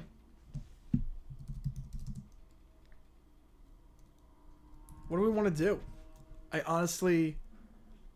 I see penalty flags. I see Frank or Michael Hodel himself. What do we want to do? This is insane, guys. I just have to see what's even the next thing after this. Like, what's the next? It's like, I think 250 might be the next one after this. This is insane. I never thought we'd get this far. When we introduced memberships, I never thought we'd get this far. I really did not think we'd ever get this far. Ever. All right. Yeah, Michael, your call. If I get membership, will you become an official historian? You could, yeah, top notch streams. Yeah, this is crazy. I'm seeing a lot of yellow flag. I mean, Michael got us here. So it's all good, Michael. If you make the call, Michael. See a lot of yellow flag. I don't spend money on movies or much stuff, so I figured it's good to support creators and let someone else get stuff too. Thank you so much, man. That really means a lot. Thank you so much. It's people like you that help make this all possible, really. It's people like you. You make this all possible, because this is insane, guys. This is insanity. So I think the next one comes 23 more. Let them vote between me or Frank. All right. You got to send me a good picture that you want for Frank, because I want to make sure it's the right one. We see yellow flag. I see... All right. Can you get yellow flag, like, from YouTube? When I get verified check mark? On YouTube? I have no clue. I have no clue. I wish they had just a yellow flag regular emoji. Dumb decisions? We do have a dumb decisions. We have a dumb decisions emoji. That's this one. That's this one right here. We do have a dumb decisions. All right. All right. So, handoff, Najee Harris, gain of 2. All right. All right, so Michael, how about this? You send me, because usually I just get the images off Google for the emojis, but obviously I don't have an image of you off Google or Frank off Google, so you just let me know. You send me the photo of which one you want. I'll get that in. 3rd and 2 passes caught down the sideline out at the 47-yard line by Deontay Johnson, gain of 14. So here's what we're going to do. We're going to do a penalty flag for the rest of the stream. Michael, you send me the picture that you want, and I'll get the crop and the ratio and every ratio. It's a 1-to-1 and all that, and I'll get that for the next stream. So send me that. You have my email. Send me the one you want, and I'll get the penalty flag. Okay, now do we want a yellow penalty flag, or do we want the referee throwing a flag? And you could see the flag. I think we'll just do the yellow flag for now. Make it easier. Handoff up the middle goes to Warren down to the 47. So first down. I think they're saying that Johnson stepped out of bounds on that last one. All right, so let me do that. Get the flag in there. And then, Michael, just send me what you want. To reach verification image, have 100,000 subscribers. All right, so it's when I get the plaque. I'm still a long ways away from that. I'm still a long ways away. If I ever get to 100K, I don't even know what the heck I'm going to do. I honestly don't know. If I get to 100K, what the heck I'm going to do. Yeah, just the flag. All right, we're doing that. 2nd and 4. Ball's at the 47. All right. This is crazy. I never thought I had 2 emojis here. George Pickens, bottled up behind the line by Fulton.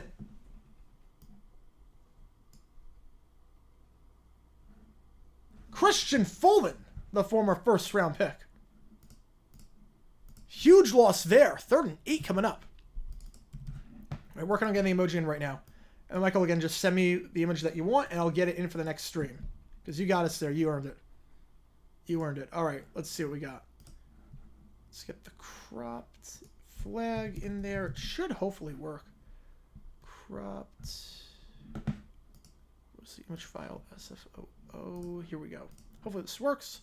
3rd and 7. Pickett has to get rid of it. Fires on his back foot. No one home. Incomplete. No one home on that one. Brings up 4th and 7. They'll have to punt. All right, flag works. Flag works.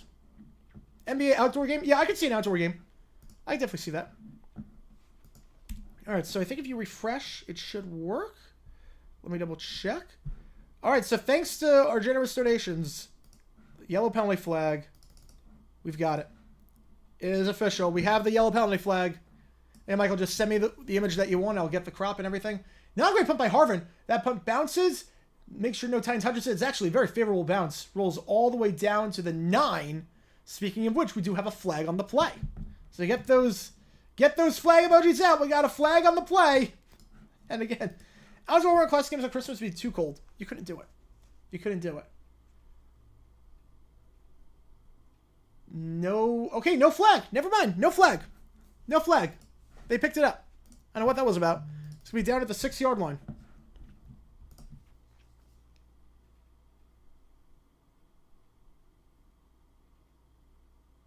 All right. Ooh. All right. Yeah, I'll get the cropping and everything, and we will have that for the next one. Those are some good shots. Those are some good action shots, man. Holy cow. Those are... I love on the shirt. That guitar is sick. That blue guitar. Holy cow. Yeah, so we'll do that for the next one. I got to get the ratio and the cropping and everything. Just got to make sure it looks good and YouTube allows it, because sometimes like the ratio doesn't work the way that it should, but I don't foresee a problem. So we'll get that in for the next stream. So thank you so much, man. Thank you so much. We'll have that in on Sunday stream. That was just a practice round for the flag emojis. Yep. Flag on JG9 for making dumb decisions, like pretty much. Making dumb decisions late. Can't see flag emoji. Try refreshing. You have to refresh. Refresh the stream, you get it.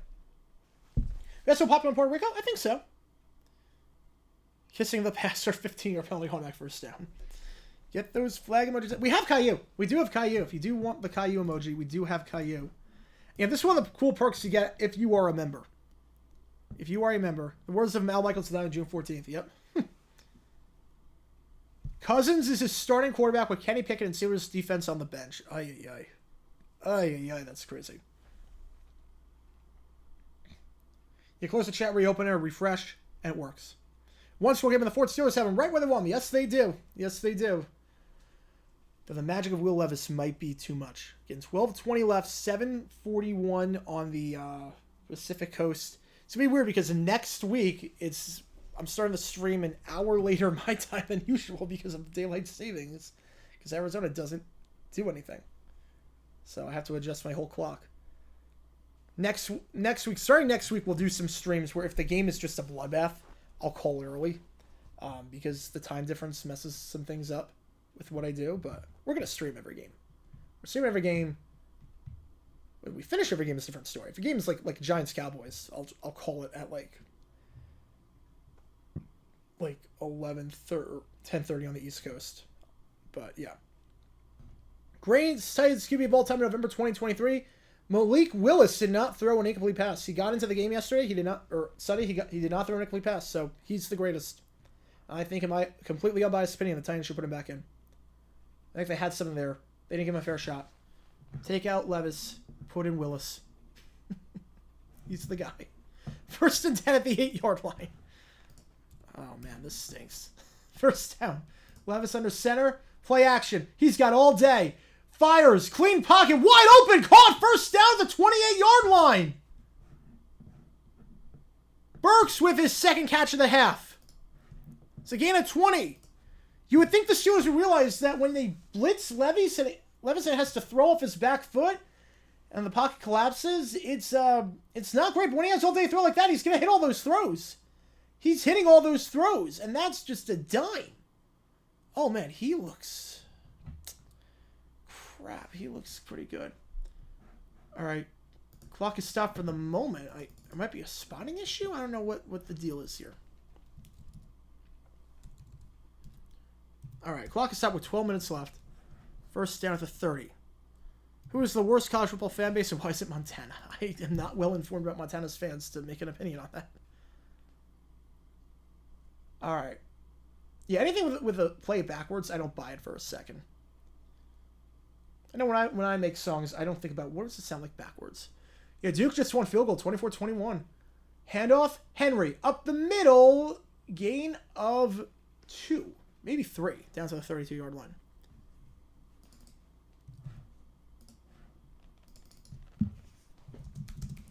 Yeah, what a turnaround by Duke. Honestly, the past 2 seasons, what a turnaround by Duke. After Cutcliffe left the program in a pretty bad spot, Duke is playing like a top 25 team. They really are. They're not even full strength. You play JG9 next week in Fast Football, you have a win? Probably. My team in the 15-team league is bad. It's very, very bad. If Jaron Hall beats the Falcons, can I see the Vikings sticking with him? Sorry, if he plays well, yeah. You draft him, why not? Henry, down to the 39. It's a first down. Yeah, Duke's helmets are nice. I like their helmets a lot.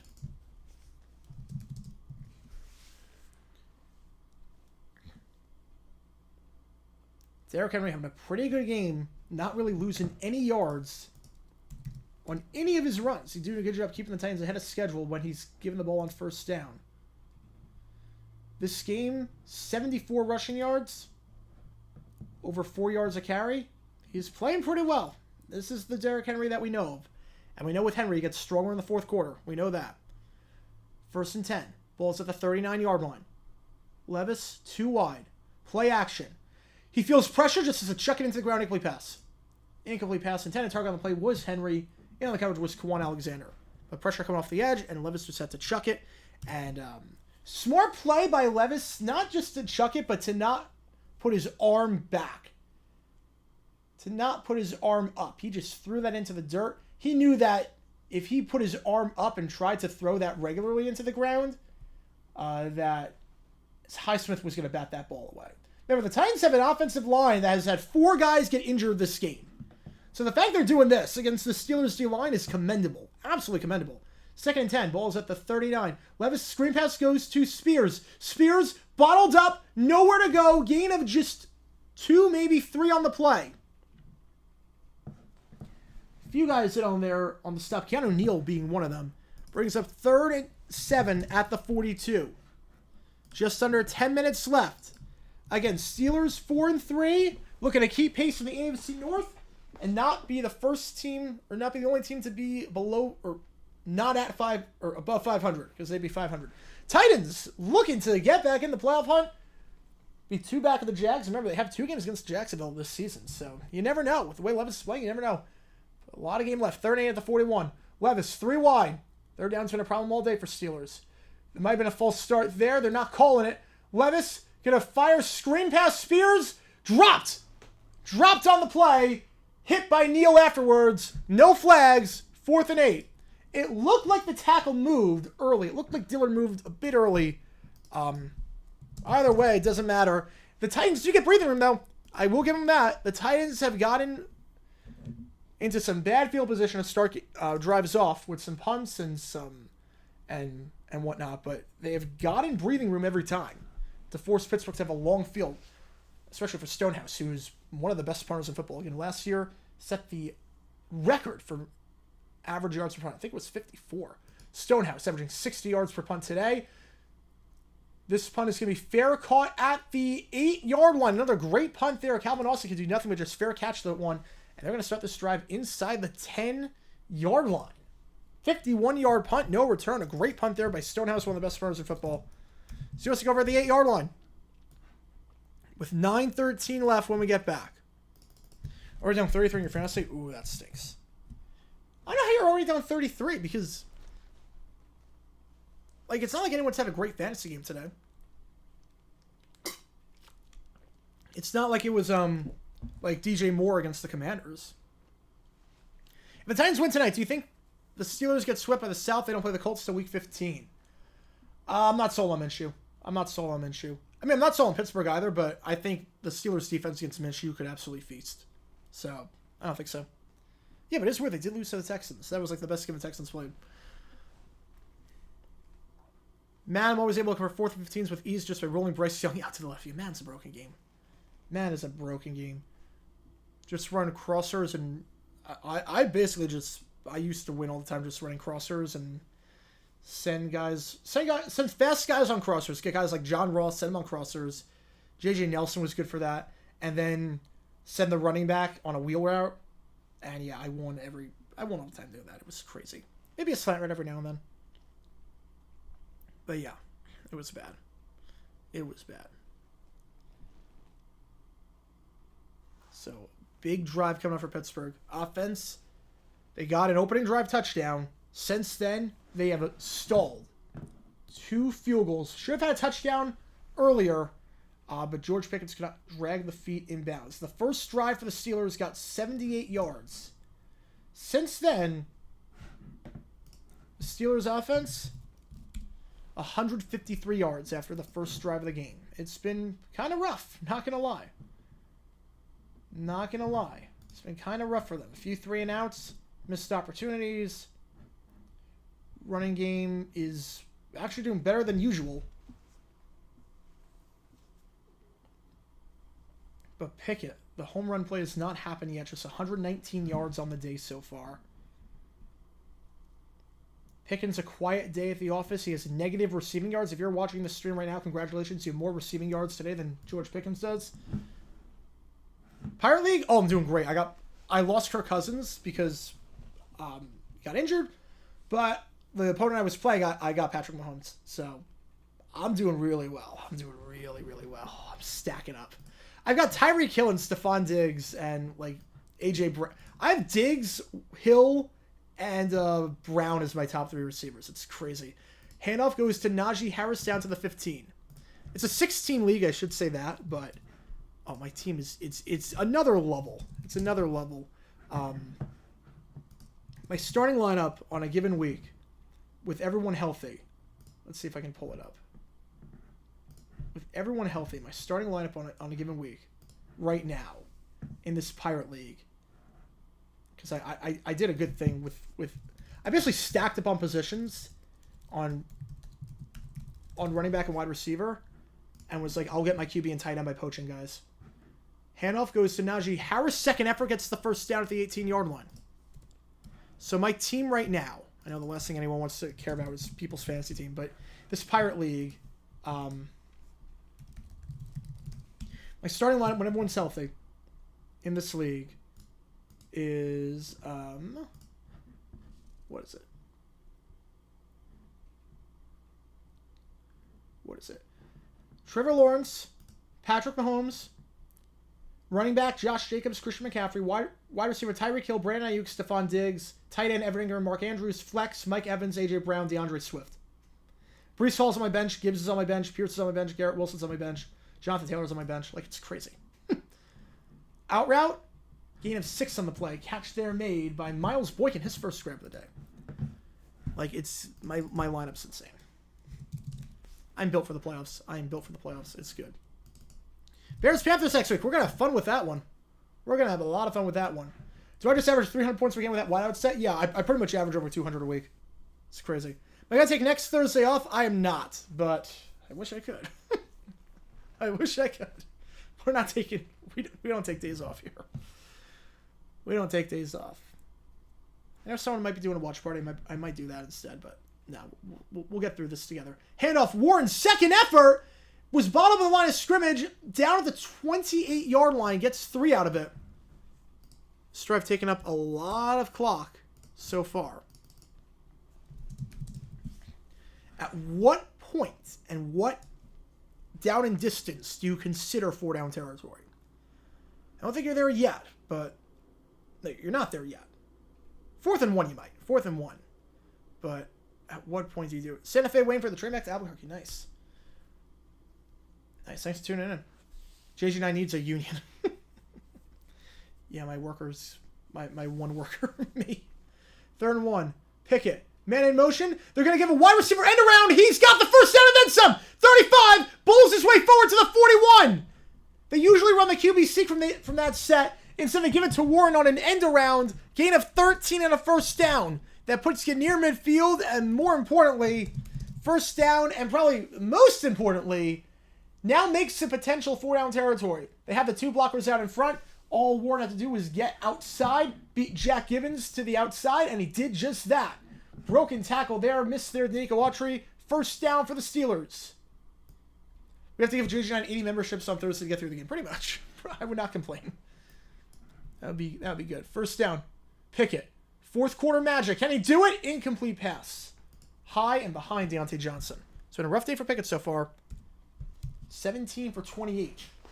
About 120 passing yards. But we've seen Pickett work some magic in the 4th quarter. We've seen George Pickens work some magic in the 4th quarter. Has not happened so far today, but 5:43 left. Anything's possible. 2nd and 10. They have not broken the huddle yet. 15 on the play clock. Is this 4-down territory? Under 6 to go. 2nd down. Handoff. Najee Harris down to the 44. 3rd and 7. I figure a run like that means you're probably thinking 4 downs.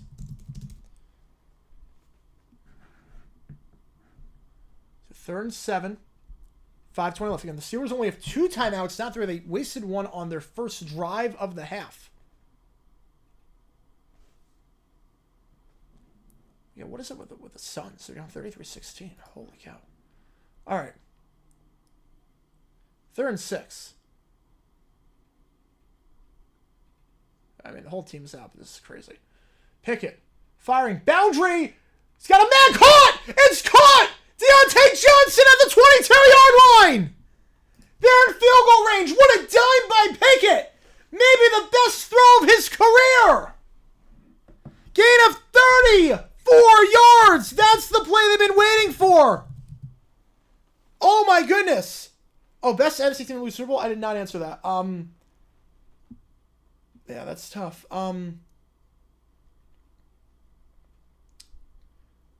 Best NFC team to lose Super Bowl? I would probably say Probably Washington in 83. Washington 83 was a good team. They just had their worst game at the worst possible time. But 83 Washington was really, really good. Handoff. Warren. Spin move. He's got the first down. That's him. 1 to the 10. 1 to the 5. Warren. Did he get in the end zone? He...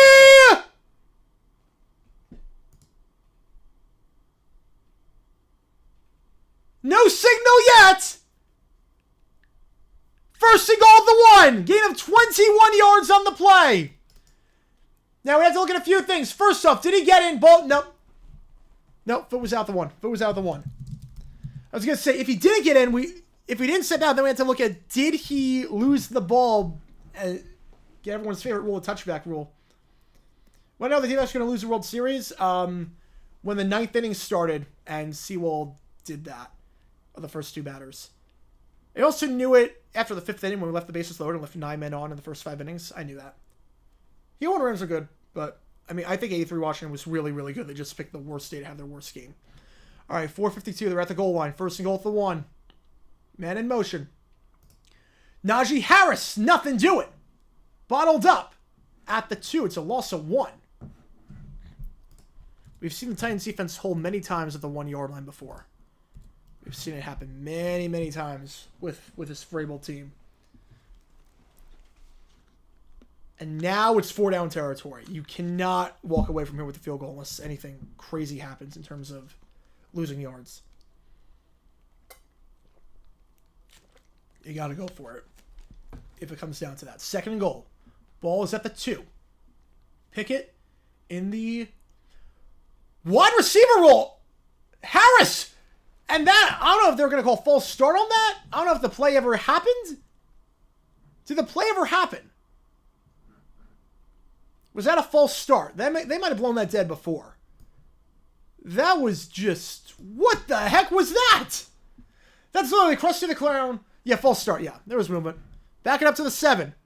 Yeah, that's... I think if we get enough emojis, we're going to get the Krusty the Clown emoji. But what the hell was that emoji? We're going to get that. They get cute there. Daniels moves at the same time that Roderick Jones does before Harris even gets the ball. Okay, that was bizarre. I don't know what to say to that, but now they're back at the 7-yard line. So they had at the goal line, and now they're at the 7. Second and goal. Empty backfield. Pickett. Looking. Slant route. Some traffic. Dropped it, I think. Flag on the play, though. Flag is on the play. We'll see if it's a pick play. We'll see if it's on the Titans. They might get a pick play here. There's a lot of traffic. Oh, man. Now we're getting all the dirty laundry. Johnson dropped the touchdown, but there was a flag on the play. It's defensive holding, or is it a pick play? It is holding on the defense. So it's not pass interference, so it's half the distance to the goal. Is Guerrer has had a rough day returning punts. Had a bad decision not to fair catch it earlier. Let's go for holding there. But actually, that wasn't a drop. That's a bad throw by Pickett. It actually went off of Guerrer's butt. He didn't drop it. Yeah, get those flag emojis out. Yeah, we're going to find a way to keep the flag emoji. I mean, we're going to get Michael Hodl's emoji in. I think I'll take out some emoji because we definitely got to keep this flag emoji in because you guys are loving it. I mean, I traded H-Channel like right before he got hurt. First down. Wide open out route. Touchdown, Deontay Johnson. Steelers lead. Fourth quarter, Kenny Pickett magic strikes again. Extra point now. Coming up, all important to make it a 4-point game. Maybe the Thursday night game of the year. Titans trail by 3. A 92-yard drive for Kenny Pickett. With some dimes in there to Deontay Johnson, who's had a great game. And for the first time all season, long time coming, Deontay Johnson is in the end zone. Long time coming. Boswell, the all-important extra point, is right down the middle as always. 20-16. All right, Will Levis. Didn't have to do a lot last week in the fourth quarter. Flag on the play. Final 7 minutes of the game, Levis did not throw a single pass. Now, 5 days after being named the starter, he's got to drive down the field and win this one. Titans have all their timeouts. It is not necessarily 4-down territory depending on how quickly this drive happens. Like if you only take 20 seconds on this drive, you can punt it. Unsportsmanlike conduct on the Steelers. Oh, that's a big penalty. Oh, that's a big penalty on Jones, because now that kickoff is not taking place at 35, it's taking place at 20. And now you can have a good return. Titans have gone out to like the 22 when they return it. So now they could get out to the 30, 35. You cannot do that. Oh, there's a very good chance here the Titans are going to have this ball right around the 35-yard line after that penalty enforced on the kickoff. Oh, man. All right. At the start of the game, I asked who wins this one. 59% of the Steelers. Then I asked who wins it at halftime. I think about 70% of you were riding with the Titans. Or no, 60% of you were riding with the Titans. Now I want to know. We are at the final stages of the game. One of the best games of the season. Who wins? Steelers, Titans. Drop your comments down below. Show your support with the emojis. Make sure you like and subscribe. Hit that notification bell. And vote in that poll. Who wins this game? This team right here or this team right here? Let's see. Autograph helmets. Let's see. El Mathea. Is his team going to win? I see Zach Mettenberger's helmet right over here. Is his team going to win? Or is it going to be Robin Cole all the way over there? Dermontti Dawson. Santonio Holmes. I got his. Whose team is going to win this one? Let me know in the comments down below. And in that poll, 76% of you think the Steelers and their defense pull it off. Will Levis has to make some magic happen. The Steelers' fourth quarter magic. This is Steeler football at its finest. Just fourth quarter nonsense, as always with this team.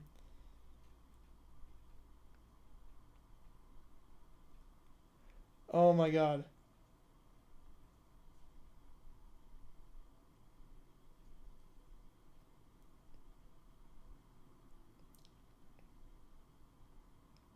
Hang on.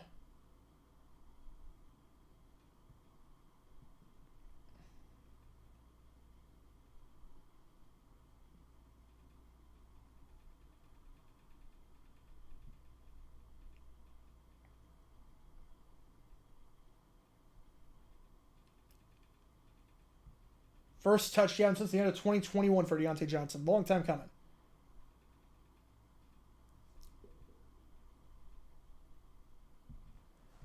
All right. Can Matt Canada survive another day? If the Steelers only need to play the fourth quarter every game, they go undefeated. Pretty much. That's why I was like, look, when we got down there at the end with like 5 minutes left, I was like, you know what? Don't even try for the touchdown. Just run.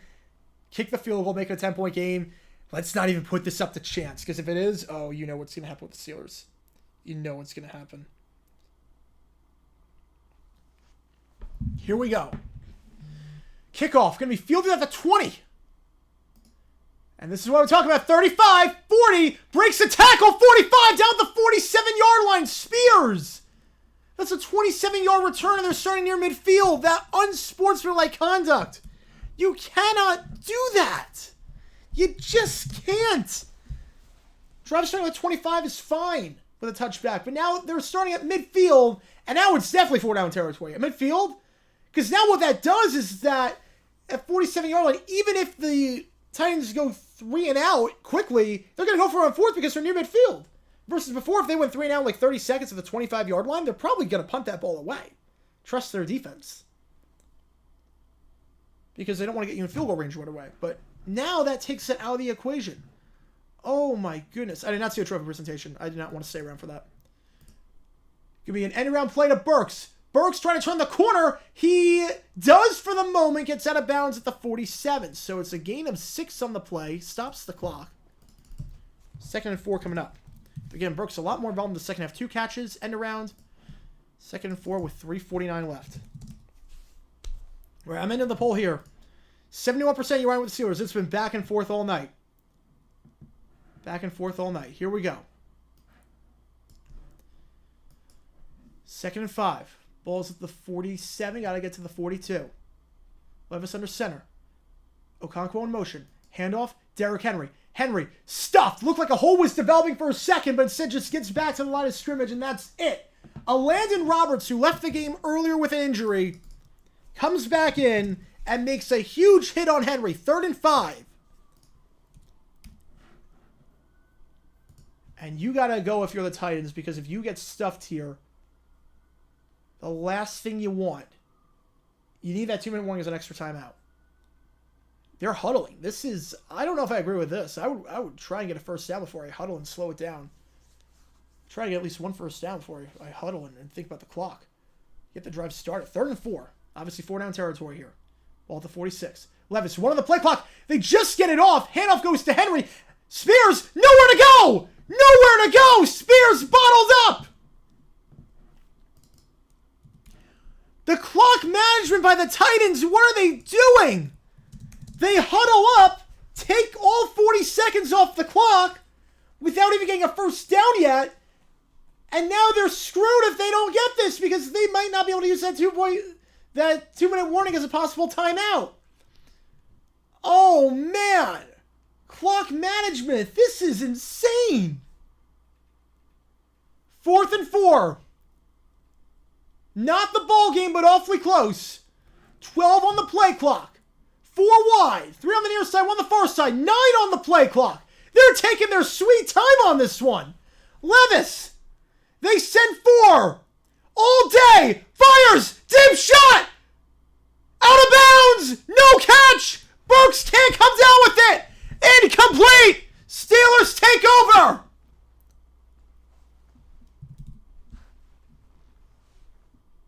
And Burks is injured. Oh no, Burks is injured. Cannot stay healthy. But what is that game plan? I'm baffled. I'm honestly baffled by that. The clock management, like you cannot call that in a situation like if you don't score, Pittsburgh's getting the ball back. You cannot think about the clock like that and winding it down until you actually get a first down. You're inside the red zone. Until you're past the point of no return. You could have done that same thing with 3 minutes left on the clock. Instead, you now have 2 less plays to work with.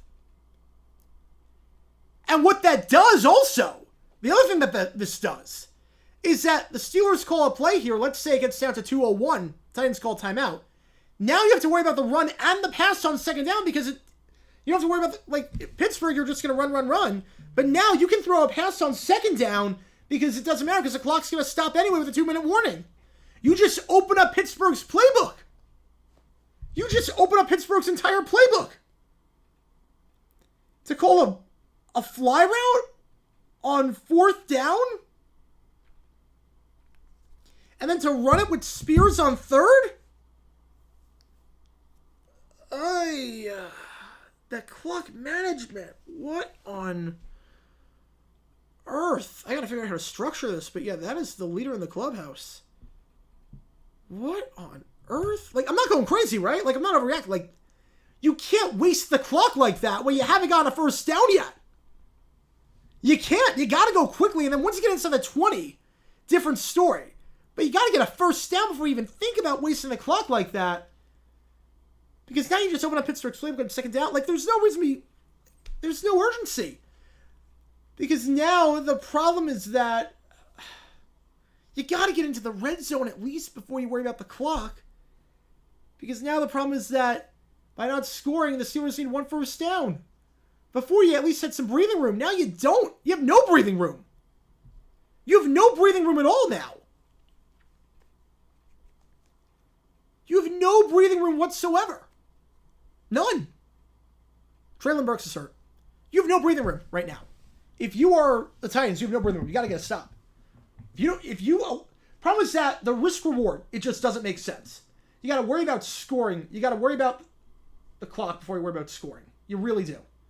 And Burks is very shaken up. They're bringing out the cart, bringing out the stretcher. This is not good. He's dealt with injury issues for a while now. This just stinks to see, man. This just stinks to see. Never like seeing that happen. Holy cow. Click on the card in the upper corner so we can come in place, pretty much. Yeah, that did not look good. Everyone's standing up. Like, this is not good. Titans huddling around. Oh, man. Hopefully he's okay. You know, right now... I mean, he came down hard. He came down hard. But show him the replay. Let's see. Did he hit... He didn't look like he hit his head that hard. It honestly didn't look like he hit it. I mean, his head hit the ground. But it didn't look like he hit him that hard. Maybe shoulder, but I don't know if they're not bringing the card out for a shoulder. Oh, man. This... Wow. Oh, man. Hopefully... I gotta go to commercial again. Oh, man. Hopefully... It looked like he hit his shoulder first. And then hit his head. It looked like maybe the fall was cushioned. I don't know. Man, that stinks. Oh, man. Hate to see that. Hate to see that. Man. Man. Hate to see it. Hate to see it, man. Alright. Hopefully he's okay. Hopefully he's got movement. Hopefully he's conscious. Hopefully he's okay. But getting back to the fourth down play. So I was just to think about that right now. You just think risk reward in that situation. You just think risk reward. If you don't get the first down, you need to get a stop. Otherwise, it's over. Versus before, if you didn't get the first down, all right, you have some leeway. Now you have no leeway. You have no leeway. And I don't know why you're so worried about... Are you worried that Pittsburgh might get the ball back with enough time to do something? But you can't think like that. If you're down by 3, different story. If you're down by 3, I get it. But down by 4, you got to think touchdown. You got to think touchdown. You have to think touchdown. You cannot... You have to go quick. You have to think touchdown. If you score, there's no such thing when you're down by 4 as leaving too much time on the clock. When you're at midfield, there is no such thing as scoring with too much time on the clock. When you're at the 2, different story. Different story when you're at the 2. When you're at midfield, though, there's no such thing as... There's no such thing. There just isn't. You gotta go. You just have to go. And you have to know, especially when you didn't even get a first down on the drive, you have to know that you cannot take your time. You have to plan for the situation where you don't get a first down. Because you can if you want to bleed the clock later, you can do that. You have 5 more chances afterwards to do that. All right, Steeler fans are applauding. He's being taken off on a cart, so that is a good sign at least. Oh, come on, give a thumbs up. Give a thumbs up. Come on. Give a thumbs up. I'm not seeing any movement. Give a thumbs up. Come on. Give a thumbs up, man. Come on. Give a thumbs up. We got the sky cam. I don't see any thumbs up. Just see it. All right, come on, man. Come on. Steeler fans applauding. Good to see. Come on. Come on. Show me some movement. Show me some movement. Come on. Come on. Come on. Show me some movement. Come on. Show me some movement. I didn't see any movement there. Oh, man. Movement stones. All right, that's good at least. I didn't see anything. Man. Okay, wait. No. I don't know why they showed the close-up of him not giving any thumbs up. Well, the Titans were worried about Levis making mistakes, so they wanted to go in the huddle. You can't think like that, though. You got to trust him. You got to trust him. If he can't run the no huddle, I mean, he's been there for... Like, he had the whole offseason. It's not like his first game. He's been there all of camp. He had practice. First down, handoff. Harris, bottled up. When do they blow the play dead? They blow it at 2 minutes. All right, 1:58. Nah, they'll put that time back. 2-minute warning. Here's the thumbs up. All right, we're good. We're good. All right, there we go. Good to see. Good to see. Hopefully Brooks is okay. He's been dealt with a horrible hand with injuries. Hopefully he's okay. Hopefully he's okay. But look, if you're that worried about the clock, like not wanting Pittsburgh to have enough time to score, you get a first down. You have like 5 more 1st and 10 sequences to worry about that. You don't worry about that on the first one. Not when a first down ends the game. than for Pittsburgh. You can't think like that. You just can't. A video on the Browns, Bengals, Ravens, and how they all connect with Paul Brown. I've not, but it is a fun little topic. It is a fun topic. All right, we do get the thumbs up. That's good. All right, 20-16 game, 2 minutes left. 2nd and 13. Titans have 3 timeouts. But they cannot allow a first down. Even if they allow a first down on this play right here, let's say they do allow 13 yards for whatever reason. I don't think they will, but if they do allow 13 yards on this one, takes it down to 154. They call the timeout. So then they have 2 left at that point. First down play takes 6 seconds, 148. Call timeout. Second down play takes 6 seconds, 142. They call the final timeout. Third down play, Steelers take it down to 137, and they take it down another 40 seconds with the play clock to 127, 07, 57. Punt gets to 50, so the Titans have to drive the length of the field with no timeouts if they allow a first down here. So this is pretty much the game. Pretty much the game. 2nd and 13, all set in motion. Handoff, got to stay in bounds, and he stays in bounds. Good. Always risky when you want to run receiver around like that. You never know. Calvin Austin, gain of 2, brings up 3rd and 10. All right. 152 left. All right, they got the ambulance out. All right, he's going to the hospital. Man. At least he gave the thumbs up. At least he's okay from a life standpoint. But, man. First half for the Titans. Again, a first down here now ends the game. A first down here now, they wouldn't have enough time to really do anything. If you do get a stop here, you can still get the ball and have a timeout to work with. You have to go about 90 yards, but here we go. 3rd and 10. It's looking likely they're going to get the ball back. 3rd and 10. Handoff, Warren. Warren down to the 49, and the Titans will burn their second timeout with 150 left. So I guess that is the flip side of the clock management thing with Vrabel, was that you basically do have one more chance. It's not great, but you do have one more chance. You figure this punt by Harvin will take it to the 10. If I'm the Titans here, I'm sending everyone pump block because you're not going to return this. You don't have the space to return it. I'm sending pump block here. Everyone. Send everyone a pump block. Because you're just going to fair catch this because you're not going to have the room to do it. It would waste too much time to even try it.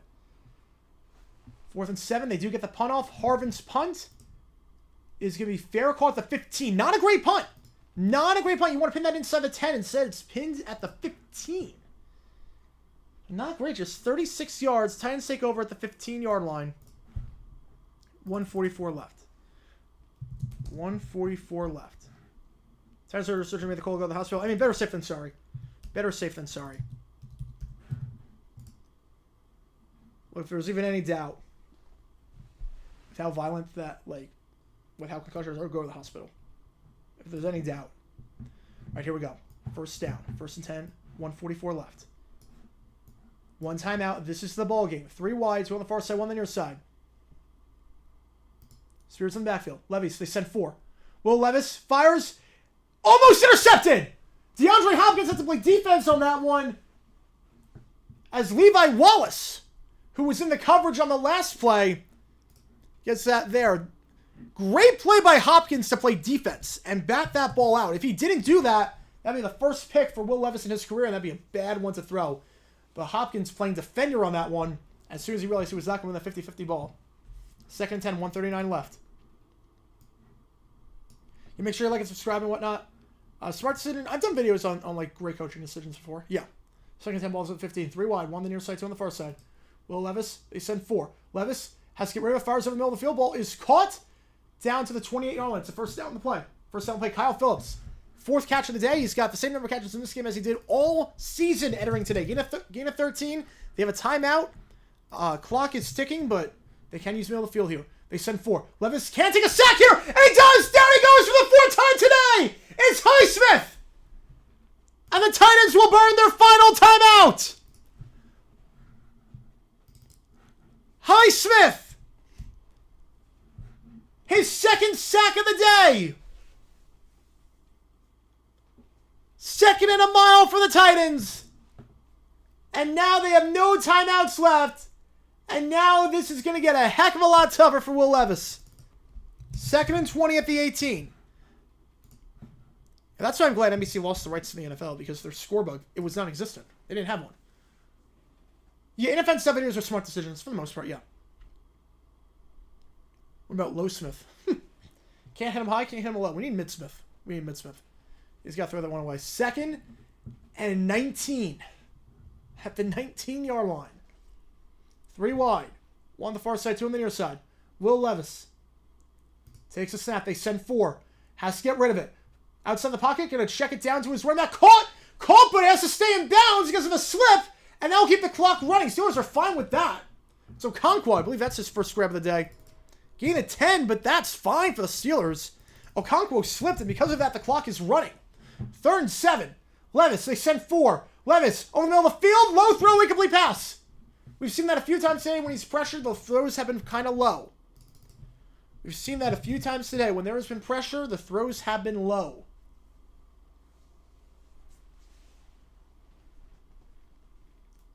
Especially over the middle of the field. Especially over the middle. 4th and 7. I mean, check down. It wasn't the wrong call to check it down. I mean, he was open. The problem was that he slipped. If he didn't slip, he gets out of bounds. Clock stops. The problem was that he slipped. Steelers call timeout. Make sure everyone's set. They have 1 left. It would take a miracle for the Titans to do this.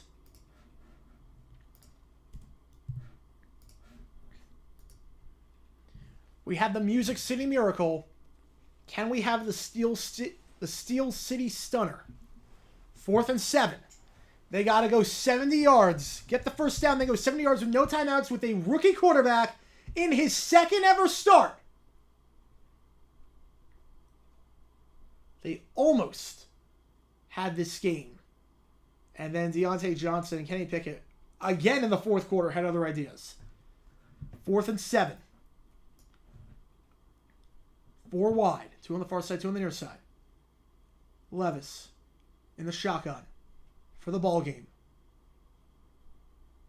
9 on the play clock. Levis. Steelers send 5. Pressure. Has to throw his back foot. Wobbling throw. Incomplete pass. No flags on the field. The Steelers. Wait. There is a flag. There is a flag. Levis pointed. There is a flag. Tomlin saying the ball was tipped. Tomlin says it was tipped and that it negates any pass interference. We'll see. That was a wobbling throw, but it doesn't matter. It's holding on the defense. It's holding on the defense. For the 6th time today, the Steelers on 3rd or 4th down allow a penalty that gives the Titans a free first down. And we're going to see the replay here. I gotta be honest, I didn't see much. I didn't see much there. Oh, that's not a lot. There was not a lot there. All right, Titans have new life at the 35, 49 seconds. First down, they send 4. Levis firing, shot, sideline, incomplete. Intended target on the play was Chris Moore. That is bad when your first target of the day, you're relying on Chris Moore. I don't know about that flag. I honestly... Now, Titans, they've been screwed over on some flags today. Simmons with the roughing the passer that should not have been. The throwing Spears to the ground, pick him up, should have been called. That one I'm not sure about. I honestly don't think there was much there on the hold. By the way, 2nd and 10, 35. They still have a long way to go. 4 wide, 3 on the far side, 1 on the near side. Levis, Spears in the backfield as the running back. Levis, they rush 4. Levis, Watt pressuring. Over the middle of the field, ball is high, but caught! Caught by Moore at the 36-yard line! They're into plus territory. Gain of 29 on the play. First down, spike the ball. 2nd and 10. 26 seconds left.